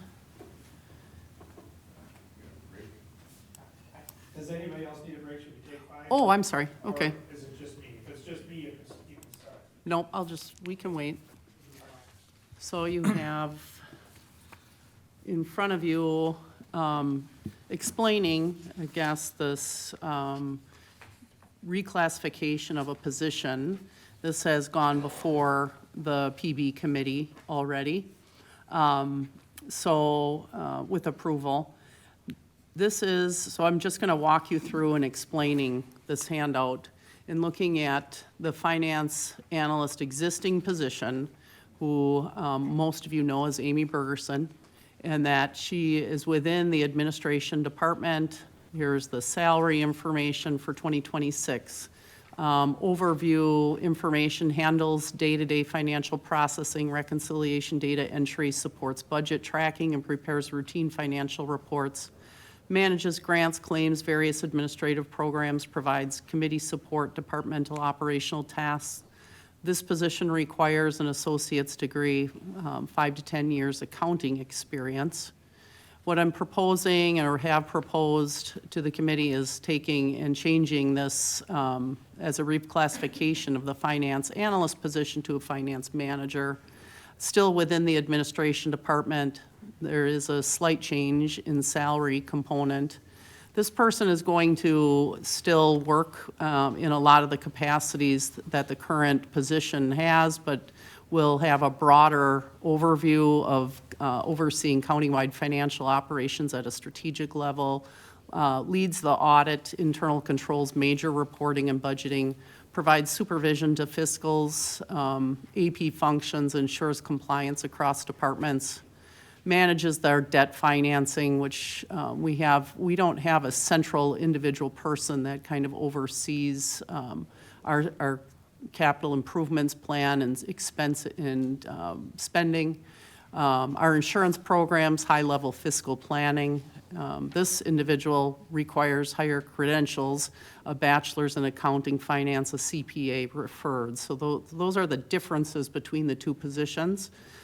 Currently, the finance analyst position is, we have this individual, and the proposal then, or plan, is to transfer that individual to the Health and Human Services Department as a lateral transfer to the lead fiscal associate position there. That is a new position that was recently added and has been open for a bit. That position, then the position is reclassified and filling that with the finance manager that I discussed.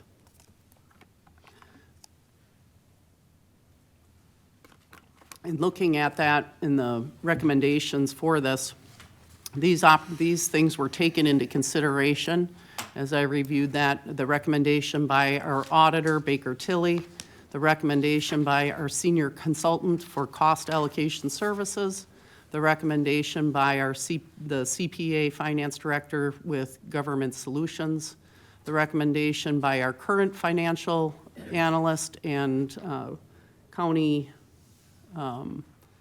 clerk. We have many cash collection points without oversight, creating a liability risk for the county. This position will see cost savings from implementing this position because we'll have the elimination of the need to contract with government solutions in 2027. There will be better efficiency with our audit. The added capacity streamlines information gathering for the annual audit, and we'll see audit savings.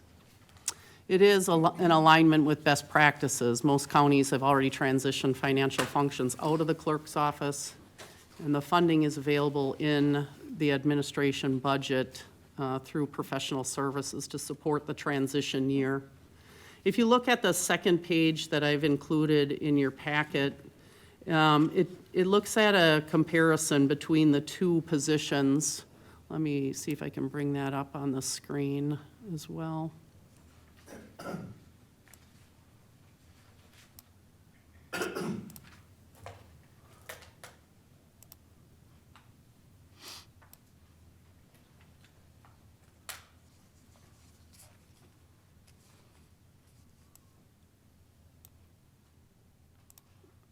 Let's see here.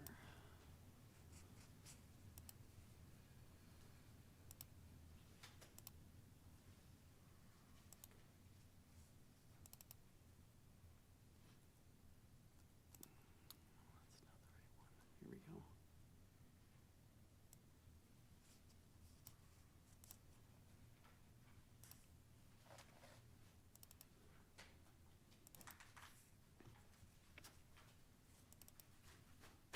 Okay, and just looking at these two positions, I wanted to point out the main points and looking at where the difference between the finance manager and finance analyst is really a supervisory component, as well as that bachelor's in accounting finance CPA preference as opposed to an associate's degree. The complexity of work is much more strategic, analytical, countywide leadership responsibilities, and again, supervises lead financial systems where the current position does not. I just put in the job descriptions for both as far as if you wanted to take a look at specifically the differences in the job descriptions, but overall, if you look at this comparison, it kind of lays it out, the major differences. Again, most of it is just higher level with the supervisory piece. Question for you, Rebecca. I see the wage difference here. Do you believe that you can actually recruit a CPA for that amount? Good question. So initially, there have been some conversations with individuals within the county that have these types of roles, and there is some interest. Okay. And then my other question is, would this position have direct oversight over all of the accounts within the county, such as the tax roll and a lot of functions within the treasurer's office as well? There would be collaboration within that office as well, yes, yep. And and especially with our accounts that we would oversee then as far as accounts that are gaining interest and best ways to make sure that we're investing all of our accounts in the best returns for us. And so, yes. Mr. Chair. Please. Yeah, I have a question. As you remember, at the year-end, or year budget, Yep. I suggested that we don't do anything with a financial manager until next fall in that budget. And that I see Government Solutions gonna be around till 2027. Is that what you're proposing, to put this person into, for next year's budget? Well, we already have it in our budget. It's already a position. So it's just that the change or the reclassification would be in next year's budget, yes. It just appears to me that this is, financial manager is what I felt that we needed to wait another year for. That would be my comment. That's the way I feel on it. I think, though, the opportunity is here because there's a position that's open in human services.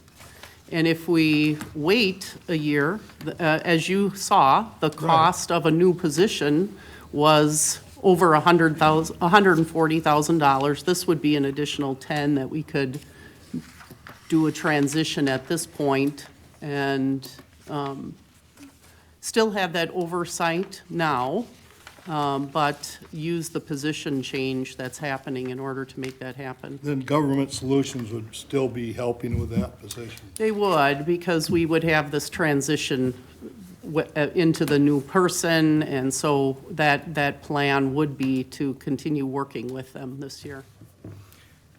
Mr. Chair, I thought the board, at the full board meeting, we made it pretty clear, and it was overwhelmingly, that we didn't want this position this year.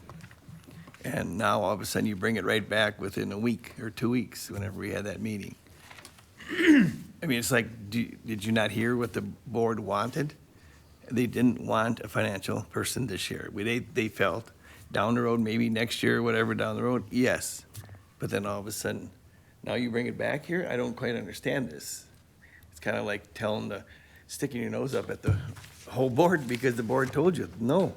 And you didn't get the way, so now you bring it right back. I don't quite understand this. This shows very little respect for the board to bring it back this way, this quick, I think. I think we should just, I mean, this shouldn't even be discussed, I don't think, because I thought it was the board made it pretty loud and clear. It was 10-4 on one and 10-5 on the next one, that they were not in favor of having this year. We said, bring us more information next year, and I'm not dead set against it for down the road, but not to all of a sudden come back a week after they said no. I'm totally against this. Well, I think, the only difference I'm seeing here is I'm seeing that this finance manager position is much lower than the finance director. I think when we looked at that number was right around, was it right around 140, 150? And I think that was in part a lot of the supervisor's decision. They decided that was just too high of a cost. I agree with you, Well, Brett. I've I agree. I've That always was a been- big part of it. And the other part was, don't bring it to us at the last hour of the day and say, I need this. Right, position. and I've always been a proponent, I mean, I think if you just look at today's meeting, we just spent over $5,000 because we did not have oversight. That's 50% of this wage increase from taking a body here and moving them into this position is a $10,000 difference. And I think to protect the county and the residents within the county and their money, I just do not see myself going any other way. Our healthcare center out there has a finance director. I think it would be very prudent for this committee and the full board to consider this as, I see it more as a compromise, that maybe we can get some protection and we can get some oversight without spending as much money. So I think it would be an important way to go for that reason. So I understand Amy's would leave you. So you need to replace her.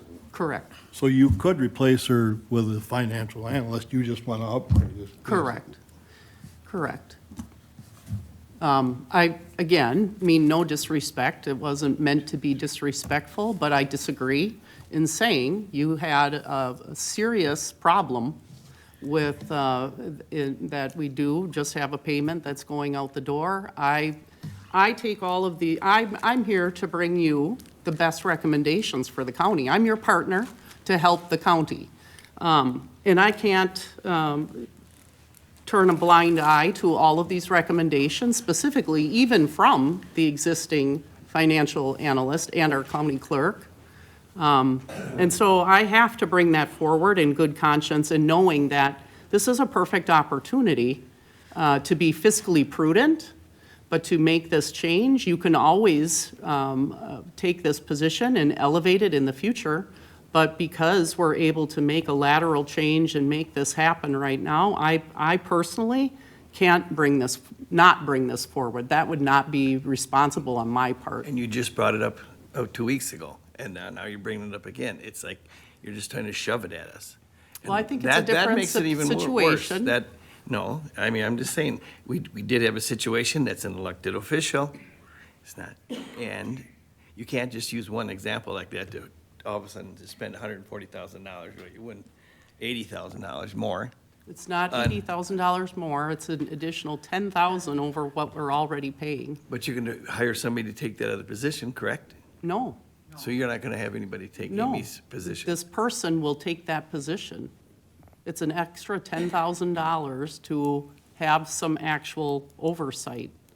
So you're not gonna hire I'm anybody just- down the road, No. extra for No. HR or anybody? Well, that's a different, that's not even Or at your office? in this equation. That was But brought that's- up by that's the why Personnel I think it'd be Bargaining nice if you'd Committee. bring us a whole, like some kind of idea of exactly how all these changes, when it's hard for us, being that we're not here every day, to see exactly how this is all gonna come down. That's why, to bring it up to us like you did at the budget, at the very end of the year, that's what upset me, because if you wanted to start this, I said, I can see maybe down the road it's a good idea, but do it next year and slowly bring it in, say, these are the changes we've probably gonna have to make, this is what it'll cost. But to keep bringing us back within 2 weeks after the whole county board said no.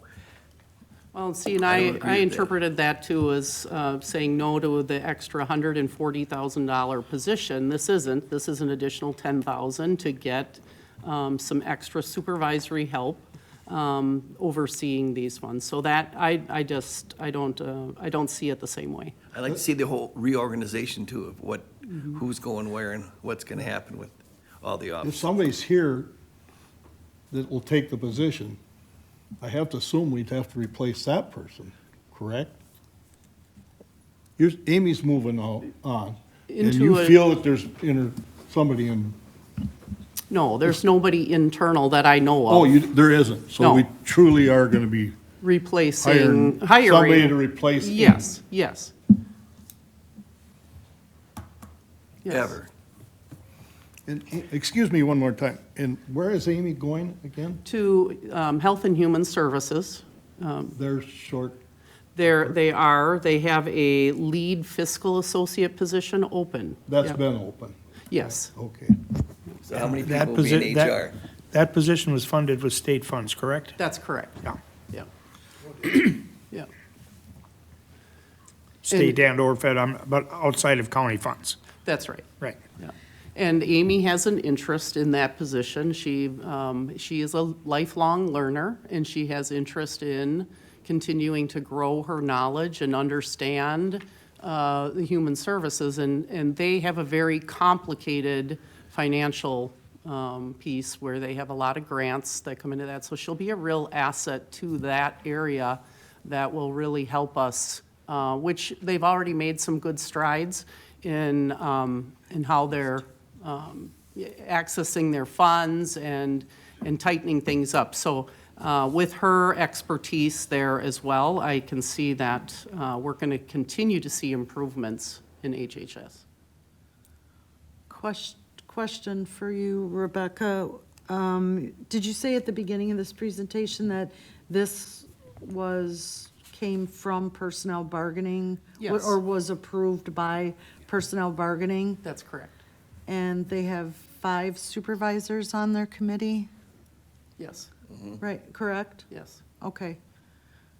And nobody on this committee sits on personnel bargaining? John, Oh, John does, okay. Okay.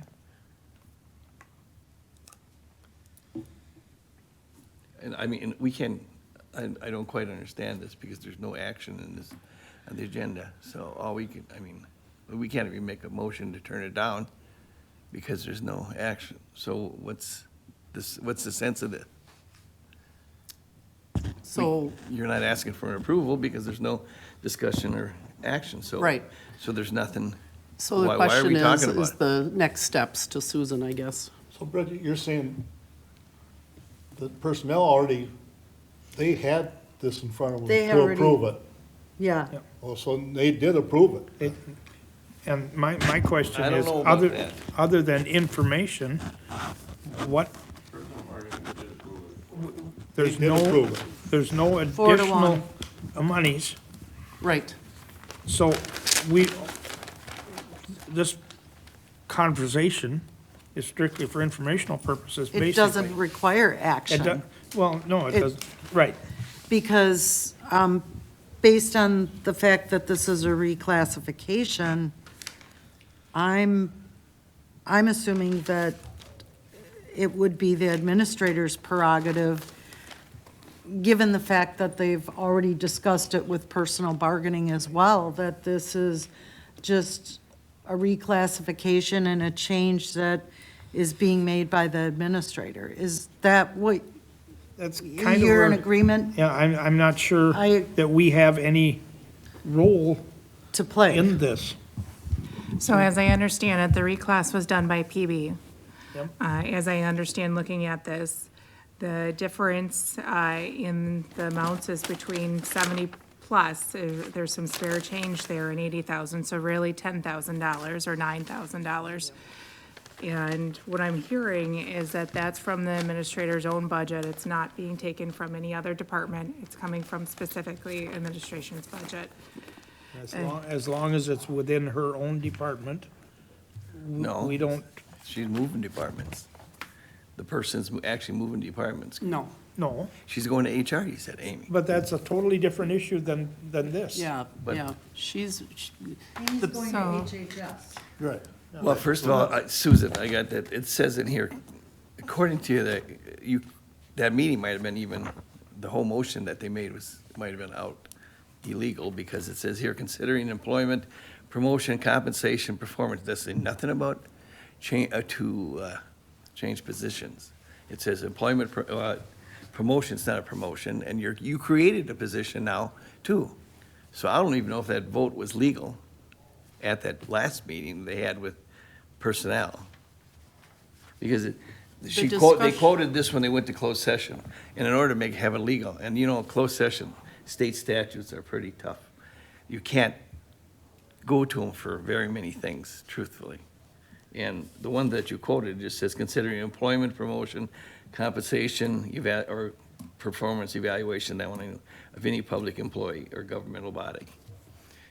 And so this that was, but that was It approved. doesn't say, through- it didn't say correct, it didn't say create a new position.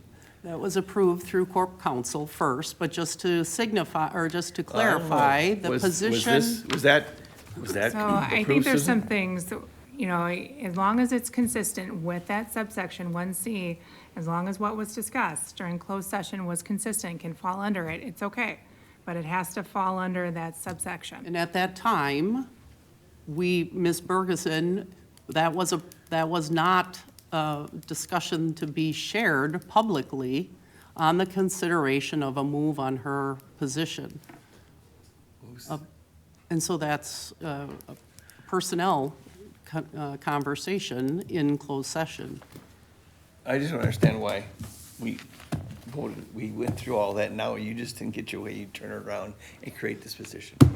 That is. It's not, To me, that's it's just a not slap in our face. it's That not creating a yes. position. Yes, it's you didn't get your way, reclassifying. and now you turn around a week later, do it, and bring it back to the committee, it just, to me, we said, let's look at it for next year. And other people told you that, and I even told you that. I said, I don't I have, don't think, though, that had Amy not be wanting to move into a different position, this would not have come up. Correct. I think the timing of it, yes, does maybe seem coincidental, but Is part of the I plan? sit on the Health and Human Services Board. I knew of the position, and so it is coincidence that she's going to move to that financial position. And yes, with the budget discussion and whatever, I can see where you're coming from, but that's not this. And I don't see it as a new position, I see it as a reclassification. And for whatever reason, I guess I'm a little bit concerned of how do we, you can't get that person at 70, but you can get them at 80? That's kind of interesting. Isn't it? Or you have no clue what you're gonna have to pay, would you? I mean, You might have to pay more than 80. I have, according to other individuals, that is the salary zone, I guess. I can't explain why we're at the level we are for the finance analyst, except she has a lot of experience and Right. came in with a lot of experience, so I think that, put her at that level. You're saying her, you don't have anybody in mind, or I do you? do not. Oh, okay. Well, Bridget, it doesn't say knowing- reclass so they didn't have the right to talk about the reclassification, because is not spelled out in the closed session statute that they quoted. That fits into the question that came up for me, was the reclassification. No, the last time around at full county board, it was full county board that approved the reclassifications. So does that part for the reclassification need to come through full county board? So that's the part that where I see that there's a possibility that there's a need for action. I think the reclass is appropriate for PB. I think this is a pretty straightforward moving of $9,000 and some change from one section of an already approved budget to a different part of an approved budget.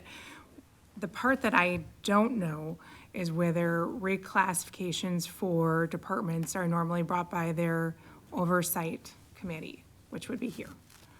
And so if other departments, for example, Health and Human Services, are bringing the reclassifications and then sending them to PB, because sometimes that happens, depends on the county and the government, then I would say that needs to just come back. So it's just a action item for next month. If we have not historically done that, then I don't think there's any change here. If there hasn't been reclassifications brought to the oversight committee, and this is an organizational issue, which is also part of the administrator's role. If we were changing from one department's budget to another department's budget, then I do think for sure at that time, we would need approval.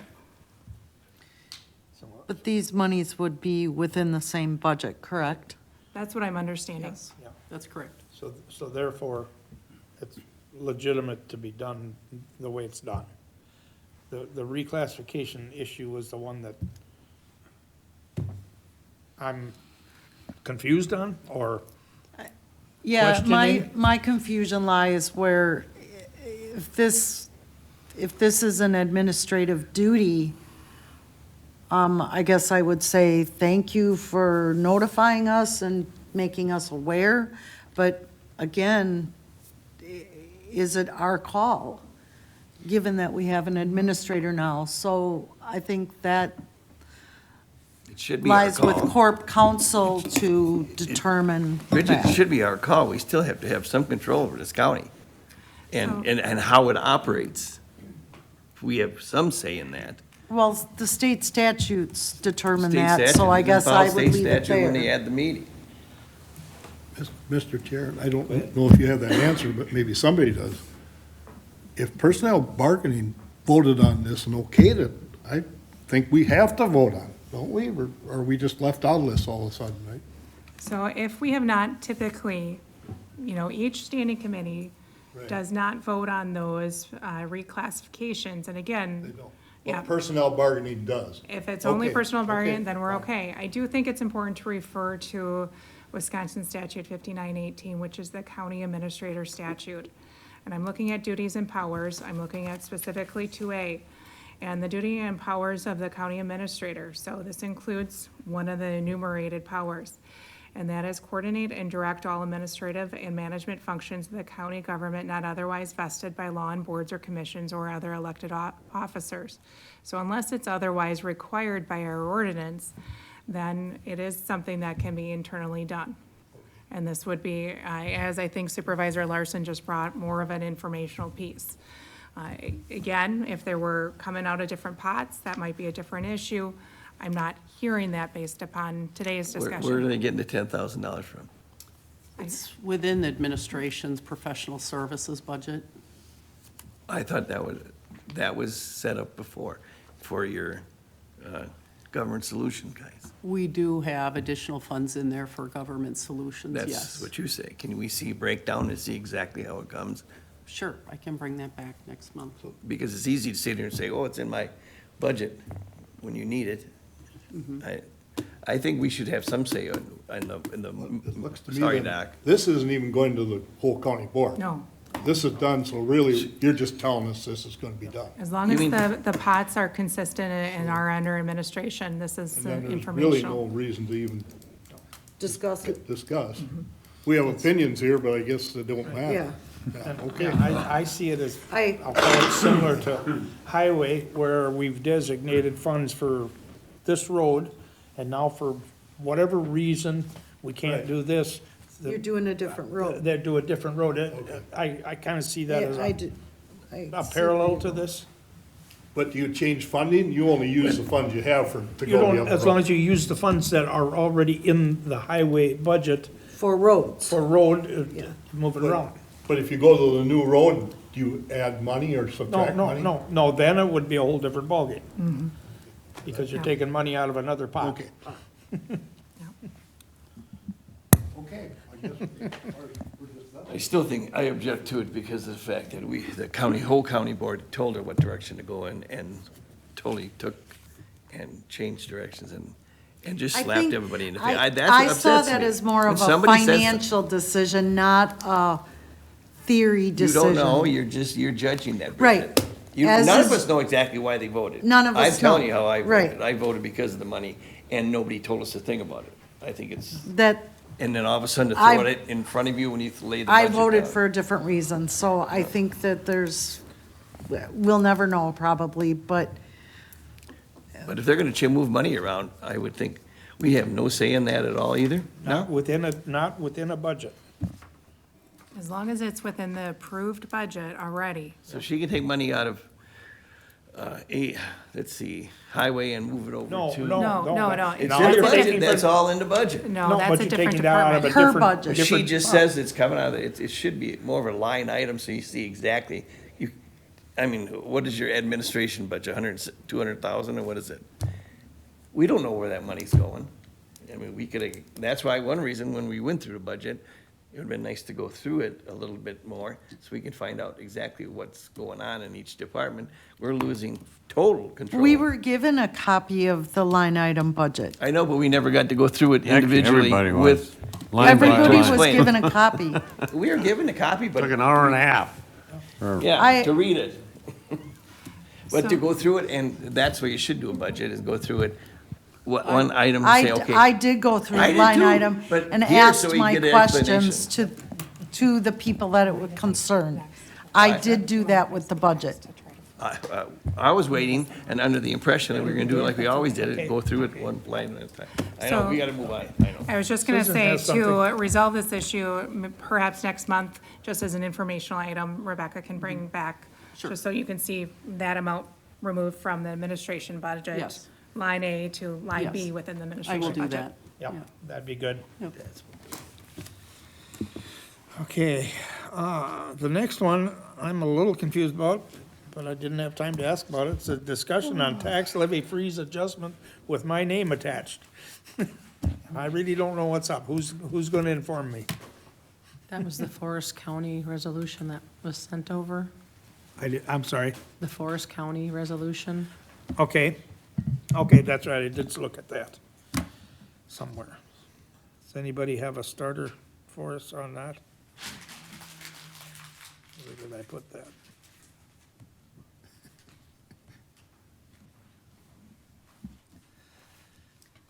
It was sent to me, and they had asked that I send that on to all the county board supervisors. I don't have, it's not here now, It's a I did see long- that it's a from long Forest one. County, yes, I have it here.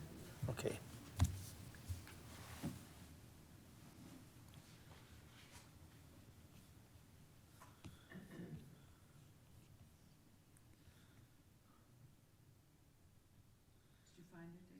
Not yet. I have it if There you we- want me to, or do you have it? Do you want me to read it? Or, I can, does Mary want to give us a rundown, or? yeah. I didn't go through it, it said pass it on, I asked Susan, I believe, and so we included it in the packet. But it's like 7 pages long, I think, It's a resolution urging legislative action to address county funding challenges That under was, yeah. Wisconsin's tax levy freeze, There so, it was, yep. yeah. So it's a support letter, or support resolution, that counties are putting into place, to message the legislature about the tax levy difficulties.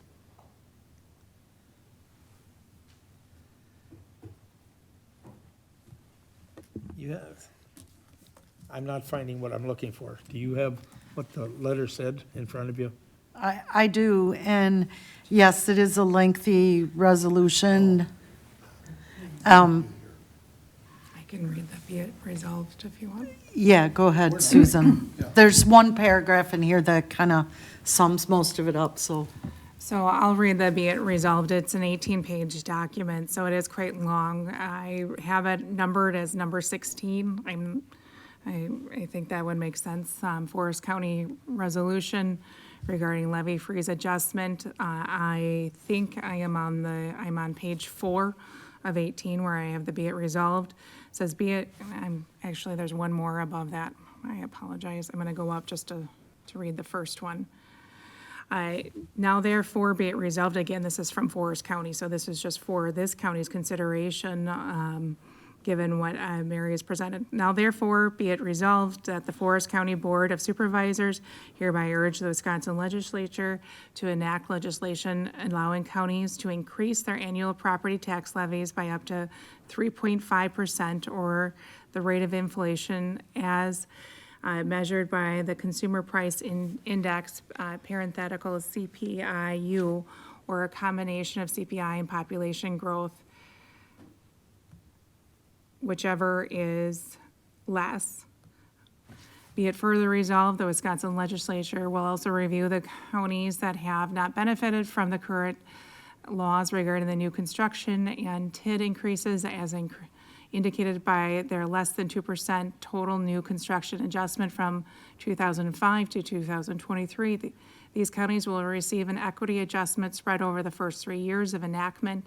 The adjustment will be based on the last 5 years of the CPIU, which was 15.8%, and will be distributed across the first 3 years at a rate of 5% plus the current year's CPI with a 2% cap to prevent exceeding 7% during each of the 3-year equalization periods. During this period, the counties will also increase the levy by an additional 5% for the first 3 years to offset the loss of CPI increases and/or total equalized property value increases over the past 20 years. In year 4, these counties will revert to the standard cap CPI adjustment as outlined above, and be it further resolved that such a statutory adjustment would provide counties with a modest but essential tool to keep pace with rising costs without imposing an undue burden on taxpayers, and Be it finally resolved that copies of the resolution be sent to the governor of Wisconsin, the leadership of the Wisconsin State Senate and Assembly, our lead legislative delegation, the Wisconsin Counties Association, parentheticals, WCA, in support of this important legislative change. So, Mary, correct me if I'm wrong, but I believe it was placed on here for this county's consideration if it wants to have something similar. I would make a motion to move this on to the full county board, or Would you like it to be reviewed and redrafted for Trempealeau County and brought back for January? yes, Okay, to the full county board. Well, full county, or in back to January. us in January. Yes, to and be then brought to assuming- the- To be, yes. Right, yes. Exec finance and then Yes. full county board. Thank you, Susan. You were almost, I finally found it, believe it or not. That was my motion. So, okay, motion to have review, rewrite, or whatever for Susan and bring it back to us in January. Is that what your motion So, is? just if I may, it says discussion on, I think we could just bring it back Right, yep. and have it considered. And I'll make a note to redraft. If there are any concerns or questions about it, I would just ask that the questions come to Mary and myself. Okay, yep. Anybody else have anything else on it? Okay, we'll move on. There's no action identified in the agenda. Just discussion. To be Sorry, I didn't realize that. to be brought back again in January for further review or discussion. Item 17, discussion on the Western Wisconsin Workforce Development Board concerns regarding disallowed WWWD board cost and effect on Trempealeau County. The information you're getting is something that Sarah Diedrich sent out this morning, and Susan has emailed to you as well. But we just got it this morning, so I printed it off right away, so you just have a copy of it in hand. But John can probably give you a good overview, but this whole document gives an overview of the situation. It's not really, it's not really been fun. Anyway, it turns out those counties, the 8-county consortium, which there's a listing there, Buffalo, Trempealeau, Vernon, Juneau, Monroe, Lacrosse. Crawford. It's on here. Yeah, anyway, so. Anyway, and then, our job as counties, so, which I got elected local elected official, like 4 years ago or something like that, 4 or 5 years ago. So anyway,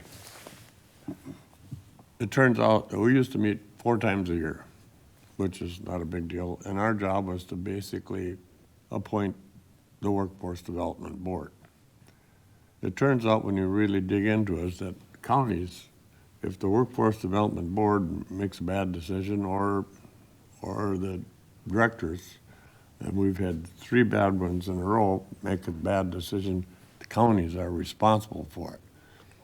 So at our last meeting, we decided there was gonna be like a $30,000 cost coming to the counties. So we decided it should be split up by population. La Crosse County paying the most, Monroe second. I think Buffalo's probably the least. Ours is just under 10%, 9.9 something. So our cost would be, what was it, 6,000 or? 3,000, yeah, out of that 33. But anyway, that's how it worked out. And First year. and we've been much more active since, because we had no idea this happens. And so now we meet at least twice a month. Trying to get it all straightened out. And we have extension till the end of the year to find a financial agent. At this point, we haven't got it yet, but at least I was gone last week, so I don't know if anything happened while I was gone. So you're hoping this will correct the bad Well, decisions? hopefully get it straightened out. Okay, Because the state, the workforce development, it's controlled by Viola basically, and the state controls, there's 11 consortiums in the state. We're consortium 9. If we dissolved, we'd have to go with other consortiums, and the state don't want that because it just messes up everything they're doing. And so, at this point, we're trying to straighten it out, and and we did get the, well, I'm really thankful for, we got workforce development, or Wisconsin County Association attorneys and everything working on it free of charge. It doesn't cost the counties any. They're doing it all. So we had Sarah Dietrich, and then we have Malia. Anyway, so we have their attorneys working on it, and they're doing a great job in getting us straightened out here. Hopefully it's gonna take time. Even if we file bankruptcy, it takes a couple of years. And that was our goal, because, well, then we can get the state to either bail us out, or if we were trying to, anything to avoid the county having to pay anything. But at this point, and this is just the first of, this is settling for 22, wasn't it? That's right. So there's 22, 23, and 24, and this has gone on for a little bit of time, but now we're, I think, to the stage where it's important that the full county board is aware of what this is. And so the WCA provided this document. Becky and I received it this morning, so, unfortunately, we don't have any more familiarity with it than you do. But it's a couple things that I do want to point out to you, and this is a quirk of federal law. The county board chair must serve as the chief local elected official, or LEO. You might hear the term LEO. And also, if there is any sort of misuse of federal funds, counties are, to a degree, statutorily liable for that misuse. Again, this is a quirk of federal law. And we have, if you go to, it goes through the issue more in depth than, although Chair Austin certainly discussed some of it. It talks about the disallowed costs for 22 and 23 on page 4. That number is still in flux a little bit, I think, for 23, and I think 24 is very much so. So right now, potentially the county is liable for 10% of that 33,000, which in and of itself is not a huge number, but it's enough, one, that you need to be aware of it. It's not a budgeted item. None of these counties likely budgeted for anything like this, since this is a very strange situation. And then as we go to 2023, that number is going to likely increase a whole bunch. They do have a number of meetings. I have attended some, but I have not been able to attend all. There's some things that they are going to want from all of the counties. They're going to circulate a resolution related to this document. They wanted to have conversations. I'm glad that we got this, because I certainly wanted to start letting you guys know before we got to the point of all of a sudden having a resolution on it. But they're going to want some sort of vote on whether the counties how are the counties going to divvy up these costs? Are they going to divvy up by population as referenced, by something that, quite honestly, is a little bit more administratively taxing to figure out, by percentage of people in the county who have used during those years, I believe was the other option. And that's one other aspect that's being considered. I did see one county may or may not be in agreement with this, although I saw most of the counties, I think, were. La Crosse County is not in agreement because they got the biggest share. Yep, they're the largest one. 33% of it. So they didn't like it, but. So most likely, so this at this point is just an FYI, but most likely coming for January, there'll be some more information and some action items. And I would certainly encourage you to reference those federal laws that are enclosed in here, because it will clarify why is the county responsible for something that it didn't create. Again, it's a quirk of the federal law. And it's a really unfortunate situation. But I don't know if you have any questions about it. You know, Chair Ossen's certainly the most familiar of the three of us, but just wanted to make sure that you guys were aware sooner than later, and it's coming. We'll have action items probably next month on this. On this and how to divvy up those costs. And just to clarify, either the counties, they choose how to divvy up those costs, or the state comes in and will divvy up the costs for those counties. So if the counties want any control, that's why you might want to. Come to an agreement Yeah. prior to the state, or the Yes, federal. yep. Well, at our last meeting we had, it was voted in, the only one that didn't was the cross, but majority rules. So 7 out of the 8 votes were, Wasn't the amount much higher initially as Originally, yeah. well? But the state is working with the counties to, I think, write off some of that, and because it was a couple $100,000, I believe, that they were initially talking yeah, about. and, it's been, thanks to WCA and stuff, it's been coming down, and the workforce development, state workforce development, working with us. But it isn't really,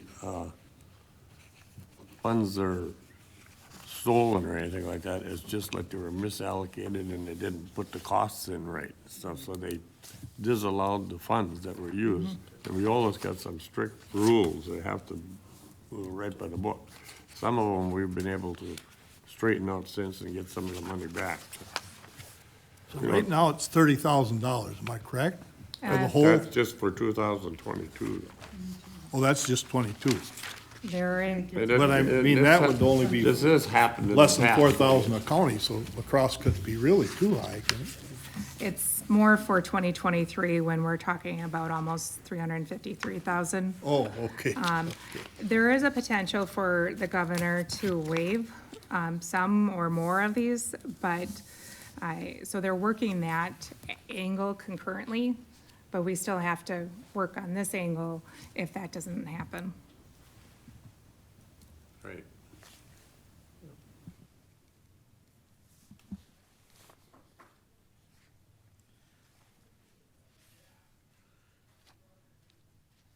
Yeah, it looks on here, 23 is 352,000, and the comment says likely that 200,000 plus will become the liability of the counties.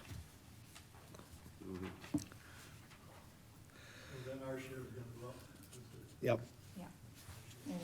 Unfortunately. Our argument has been that we never signed any agreements, actually, the Leos none of the Leos were aware that this is actually what happens. No, until it this is, happened. this is a very unusual manner. The last agreement that I had seen, I think, was from 2019. yeah, and the signatures were copied and pasted Copied, and so forth. So there's a bevy of things that went wrong with this. The last copy that our county has signed was Ernie Vogt. when he was chair. Yeah, so. Yeah, yeah. Okay, well, item 18, discussion, possible action regarding approval of the 2026 workers' compensation coverage provider, including review of the comparison between WCMIC, County Mutual, and WTW convergent proposal, and consider recommendation to contract with WCMIC and bundle all policies for additional savings and expanded coverage. I think you start with That that, was a mouthful. and a half. And a half. So, last year, we were going through and reviewing insurance within HR in talking about the multiple providers that we have.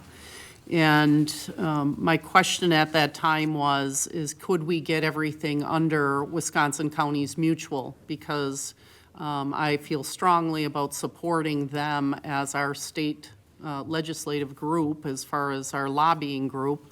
And so if we support Wisconsin Counties Mutual, funding that they make out of Wisconsin County Mutual is used to support WCA, so the association. And so as our lobbying group, it's wise to support them. So at that time, when we had that question, we were in our contract for Willis Tower Watson, who is the workman's comp issue or issuance of insurance that we have alongside some of our insurance through Wisconsin Counties Mutual. So we weren't able to do anything. So it was shared that we would be able to write in August of this year, 2025, and saying we would like a review and like to put this out for other options that are out there. So we notified Willis Tower in August and had to give a lot of information to them as well as Wisconsin Counties Mutual on our workman's comp and all of the numbers and everything that went along with that. It takes them quite a bit of time to put that together and give us proposals, and we just received that back just a little over a week ago, and the proposals from both of them. And so I did put in the pack a comparison summary between both the County Mutual Program and Convergent, the Willis Tower. I did send you a memo on this as well, and just giving you a recommendation as far as looking at this. It's just the one sheet. And so I wanted to talk to you about this and in saying, because in looking at this, a decision has to be made because the end of our contract comes up here the end of December. So it kind of comes up quickly. And so I wanted to review this with you in taking a look at this possibility. So I'm going to just first introduce you to John. He's on from Wisconsin Counties Mutual. Is that correct? Are you there, John? Yep, I'm here. Hi, John. How are you today? Good. Thank you for joining us.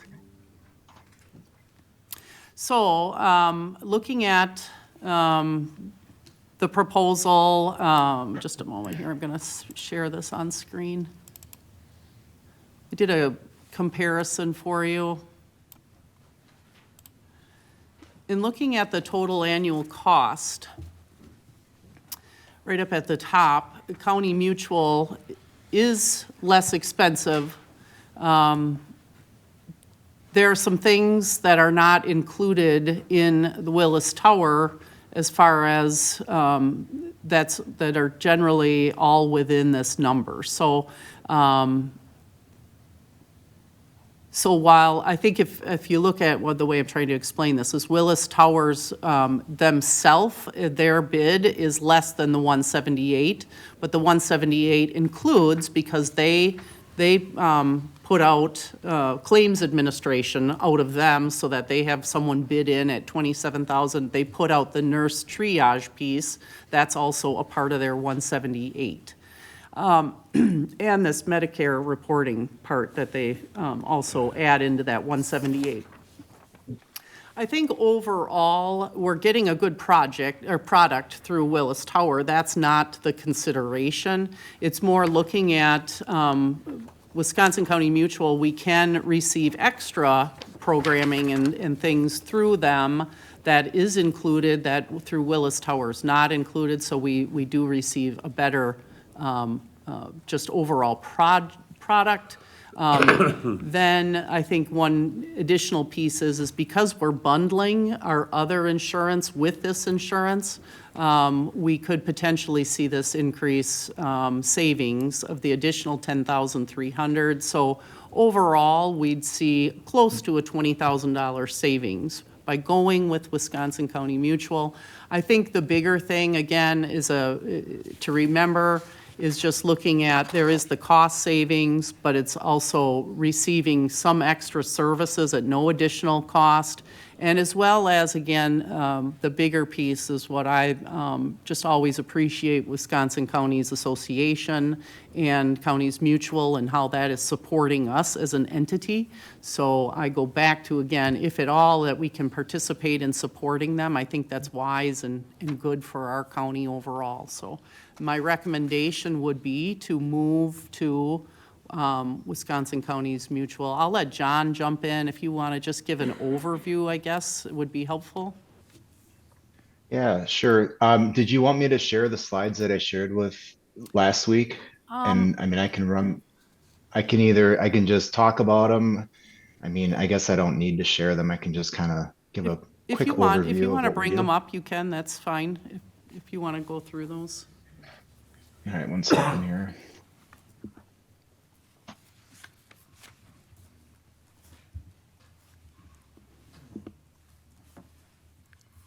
All right, you guys see it now?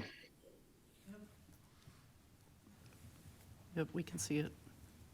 All right. Okay, so I spoke last week about our work comp program. I won't go through every single slide, but I basically just walk through what happens when claims occur. We have a reporting triage line called Careline. So it really takes away any work that the county needs to do. The injured worker calls in their claim as soon as it happens, and actually anybody can call in the claim. It can be a supervisor, it could be a spouse, it could be anybody, but that basically starts the work comp process.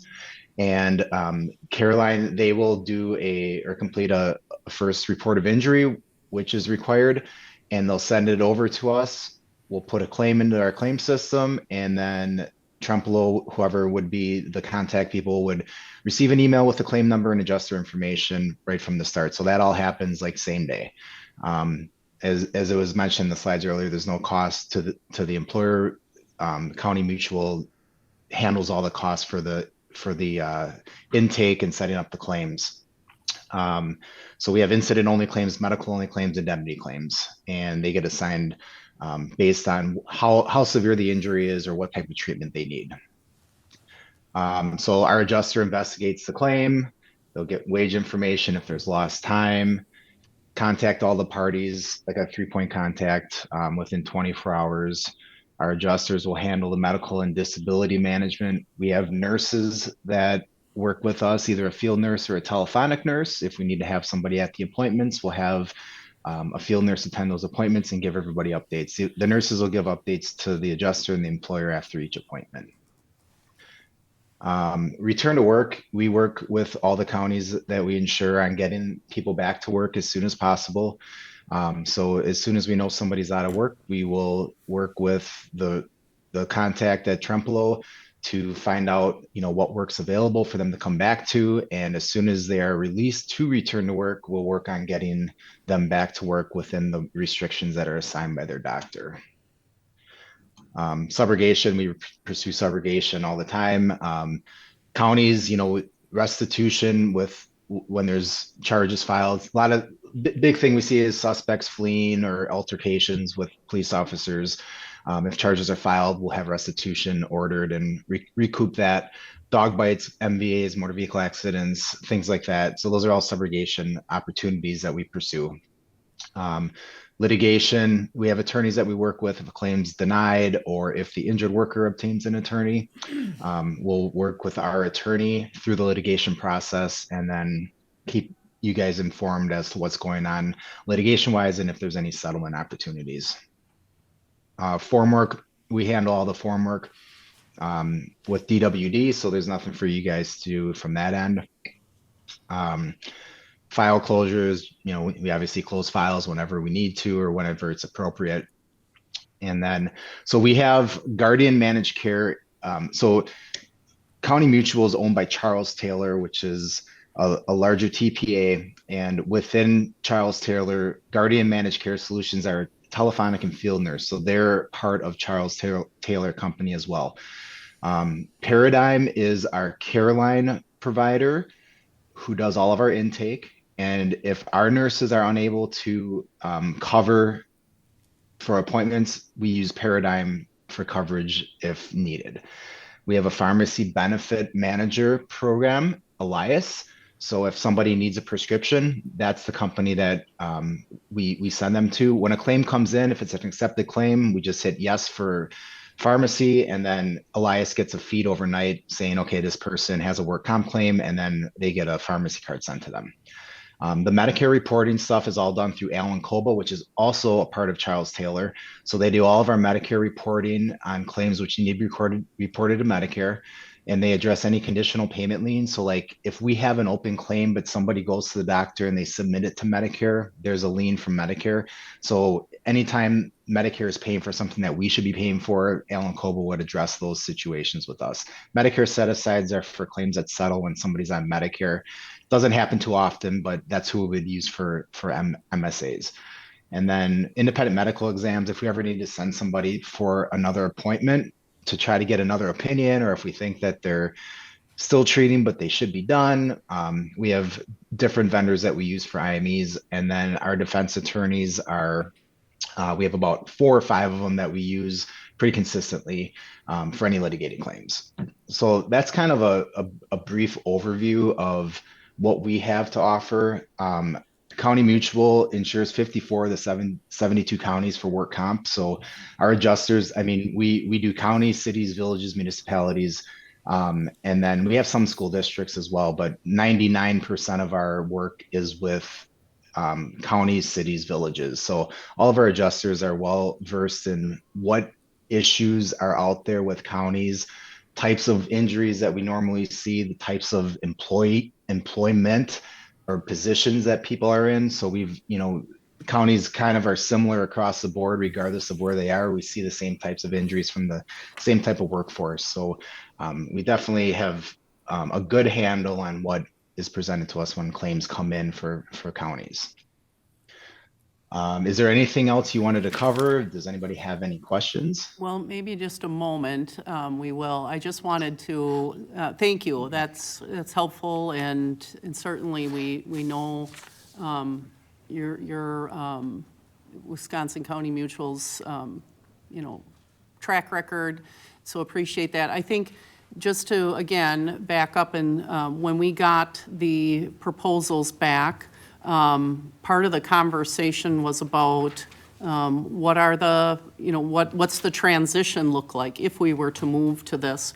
And so I was off last week, so this again came up kind of quick and knew that we had to continue this conversation on a fast track because of the deadline. So I reached out to Supervisor Klein and Turner to talk to them about the healthcare center and a transition there to make sure that, like, if we were to do this, what does that look like? And again, they were going to reach out then to Jerry and Lori to talk about that because of my absence. So I don't know if Supervisor Turner, if you could maybe speak to that.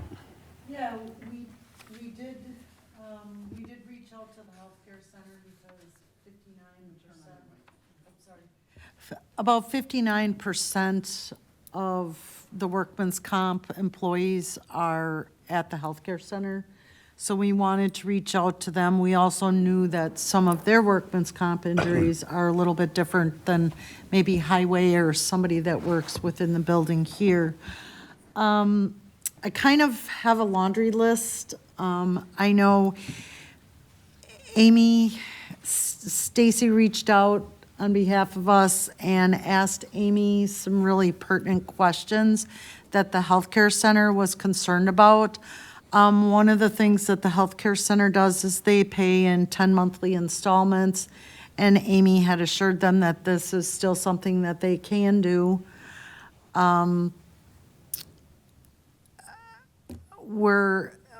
another one was the job types and the number of employees. Those were all considered within the quote to Counties Mutual. The triage nurses, there are no extra costs there. One of the questions was, for their HR system, does Counties Mutual, fill out the OSHA forms? So I guess that would be, I know that Amy responded that, they do submit the required forms to the Department of Workforce. So that is included. One of the questions that came up in our meeting was, will the county remain self-funded? Okay, so that's a yes. And do they work with, obviously, he's already gone through the light-duty work. One of the forms, and I don't know if Amy received this, if Stacy had emailed it, but I've got some numbers here for the healthcare center that are much, much higher than what we were what was quoted to us that we were currently using here. So I'm not sure, there's some sort of a, maybe we're not comparing apples to apples, but I think that definitely we need to be speaking with the finance people, with our finance people, and making sure that those direct comparisons of what they're paying directly and with the self-funded portions are accurate. But I think all in all, in the meeting, I think that the healthcare center felt that, yes, if they can get all this and it's easier, and if the bottom line comes in at a lower number, they would be more than happy to be on Counties Mutuals. There were just still some unanswered questions. And I haven't seen that either, so there's some discrepancy in the numbers, is what you're saying? Yeah, and I'm not sure if even Amy has looked at this either. Okay, so maybe that's a question then for John, if we wanted to, we want to re-verify, it sounds like, some of our numbers to make sure that we submitted correct information. Is that what it sounds like? Yeah. Yeah. John? So you're talking like different, are you talking like employees per class code and payroll to determine premium? Yeah, because on the document that I have, it appears that the healthcare center is, at the end of the year, they're paying even more than the 178, just by themselves. So I think we're not quite comparing apples to apples here, so that's why I want to have Amy, and maybe Amy can meet directly. Hang on, no, just. Okay. Lori, do you want to come up to the microphone and speak, please? Good morning. I appreciate the county's willingness to look at this, certainly, if it's going to make a difference to us in our premiums. My only question was, Amy, as far as this worksheet, which Bridget has, but not the rest of you have it. This is our invoice, actually, that we get from the county, from Amy does it for us, a breakdown of what our work comp costs are. And so if I'm thinking that we're talking about the policy service fee and excess work comp column, I'm feeling like that's what we're talking about. So for 2025, the healthcare center, the total for that policy was $135,000. The healthcare center contributed about $80,000. So I don't know, the current the comparison showed 171,000 number, but so I'm just wondering what the difference is between that comparison number and the total of this column. Yep, so all the insurances went up 11%. Okay, So that is part of the increase. okay. So this was last year's quote, this is our new quote. And so I also, Bridget shared the documents that were, the 2 documents that were sent to Bridget to share with us at the meeting. So the Willis one, I don't have it right in front of me, that one increased to the 178,000. Correct. So, and is that included in the $178,000 number then? So the 178 is your all-in number for your excess work comp. Okay, The 171 is our all-in number for if we move to Wisconsin County Mutual. okay, But then if we bundle, we are also available to have a liability credit okay. on that policy of 10,000, a potential 10,000 savings. Sure. So will this column then increase by the 171? And we'll pay approximately 60% of that then? Correct. Okay. Okay, I think I have that answer then. Thank you. And that ultimately, Lori, gives you a savings at the healthcare center as well. It sounds like there's an overall increase, so they're gonna increase, but not increase as much as what you would if you were going to Willis Tower, because there is an increase, yeah. Is that right? Okay. Right. So we won't incur a savings, but that's due to the increase in the premium. So that will be in my budget.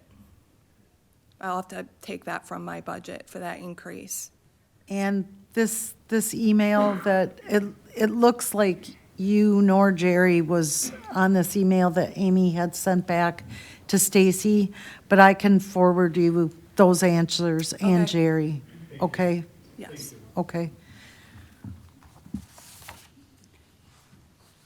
So did you have specific questions about like the wages that you mentioned, job types, No. number of employees? I think we got it covered, right? I think we had it answered here. Yeah, and I'm assuming that you're comfortable with healthcare center employees, nurses, aides, workers there as well? Yeah, I mean, a lot of the counties have healthcare centers, and that is a big operation for a lot of them. So, we get all the lifting and, the bloodborne type, infectious disease type, spitting and urine and all that stuff. So yeah, we have, I mean, that is a lot of our claims are the healthcare workers.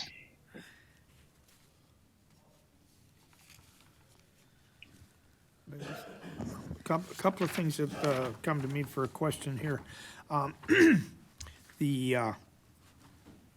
the key findings, the 5% discount that's talked about for bundling, how much bundling? Are we at the point that this item added gets the bundling discount, or are there other additions that need to be put in there? No, go ahead, Amy, if you want. It's- So that bundled price includes our property, our liability, and then the excess work comp. Right.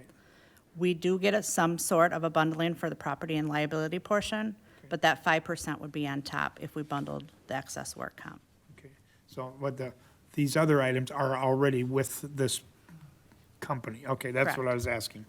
And then the other thing, the number on the annual cost, the 171 and change, that is before the potential 5% for bundling, so that would be somewhere in the neighborhood of $8,000 saving by So bundling? the bundling piece would come on our liability premium, Only on the liability, not the whole package? correct? So that Okay. 171 is our all-in for the excess work comp portion. So then we would see that savings on that liability premium. Okay. And that's what the listed possible $10,000 number, that is that 5% on, okay. I would assume we need a motion to change, right? And I am gonna make that motion that we go to Wisconsin Mutual. County mutual, okay. I'll second that. Okay. Any more discussion or questions? I didn't, We're sending this to the full board. That's, this will go to the full board, yeah, I assume so, right, Susan? That's not something we can determine on our own, is it? We'd still have time to do it, There'd still be time if you want to bring it to the full board. Okay. I don't If- know if in the Does past it need we've ever be? done I don't that. think you need to. I mean, I would say like insurance things would, If I remember correctly, I don't think that it did go in the Okay. past Yeah. full county board. All the better if we can do it. The only thing I would say is that I think we need to, and it's been a really good process working with the healthcare center and getting them in touch, but I think Amy and Lori, if they could directly touch base so that everybody's aware before this kicks in, what it's gonna look like, what amounts are gonna get billed, and how are they gonna be billed so that they're okay and the transition to this is much smoother that way.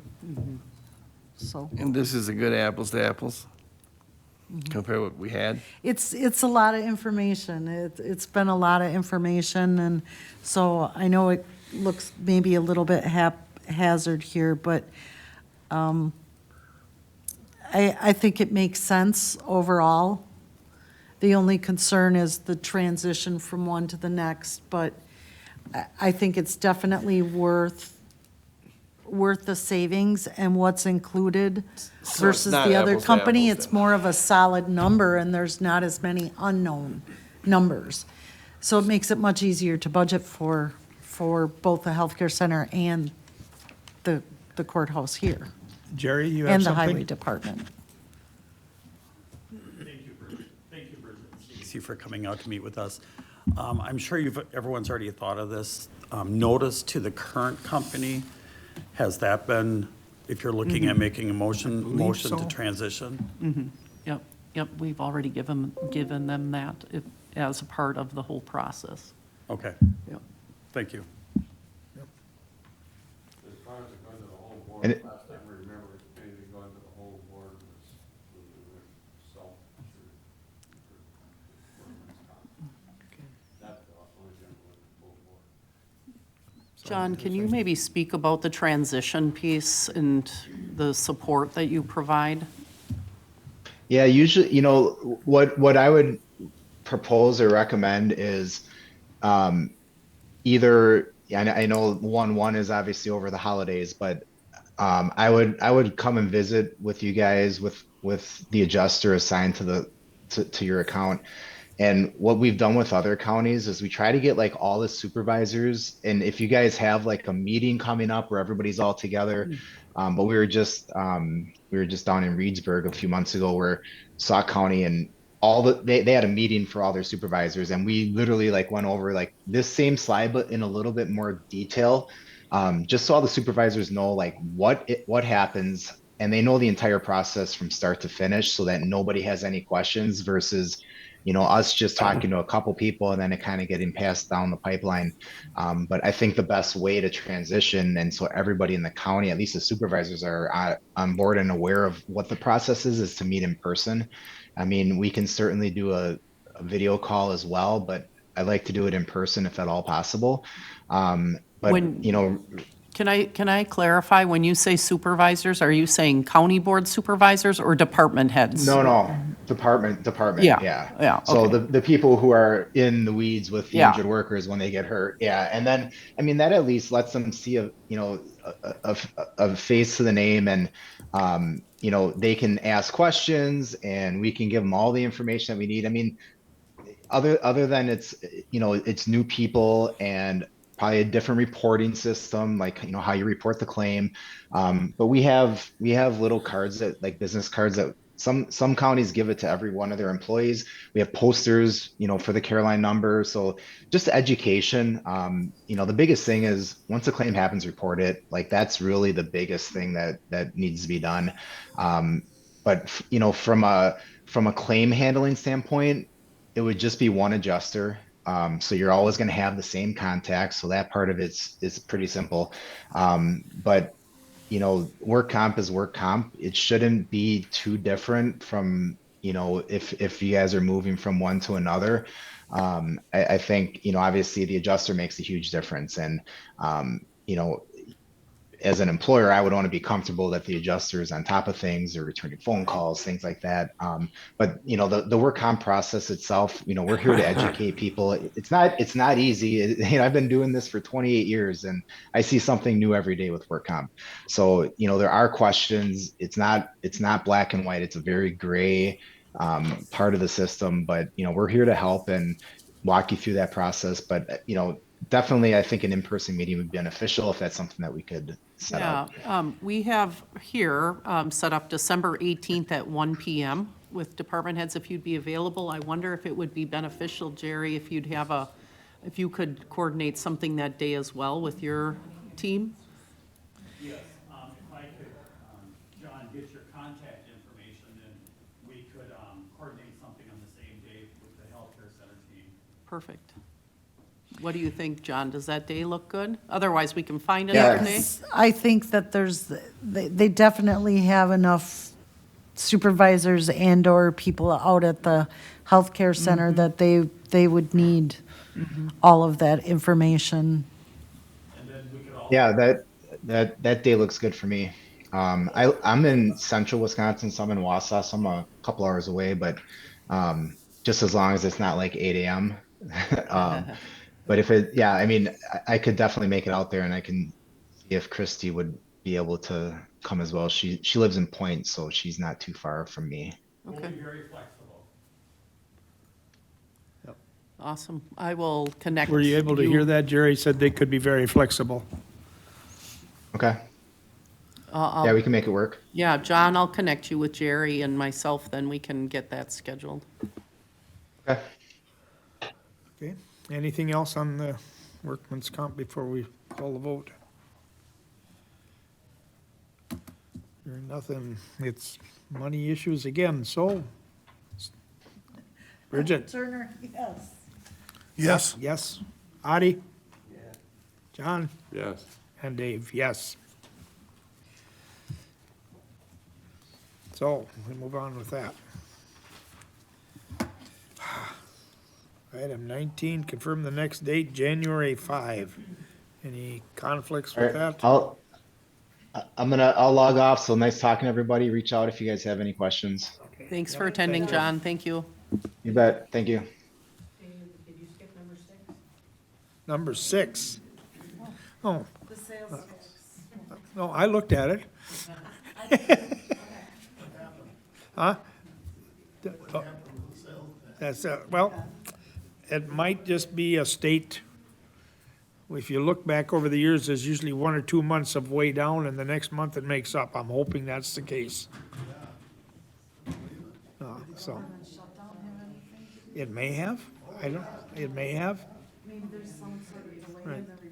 But the good news is, we're still 244,000 over. Yeah, we're still ahead. To the good, I mean, above previous. That's what I heard, yep.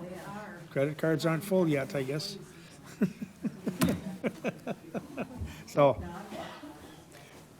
and the general fund budget, or general fund number hasn't changed, so that's good, so. Okay, anything else that I missed? Okay, with that, January 5 at 8 o'clock. With that, I will adjourn the meeting at 11:03.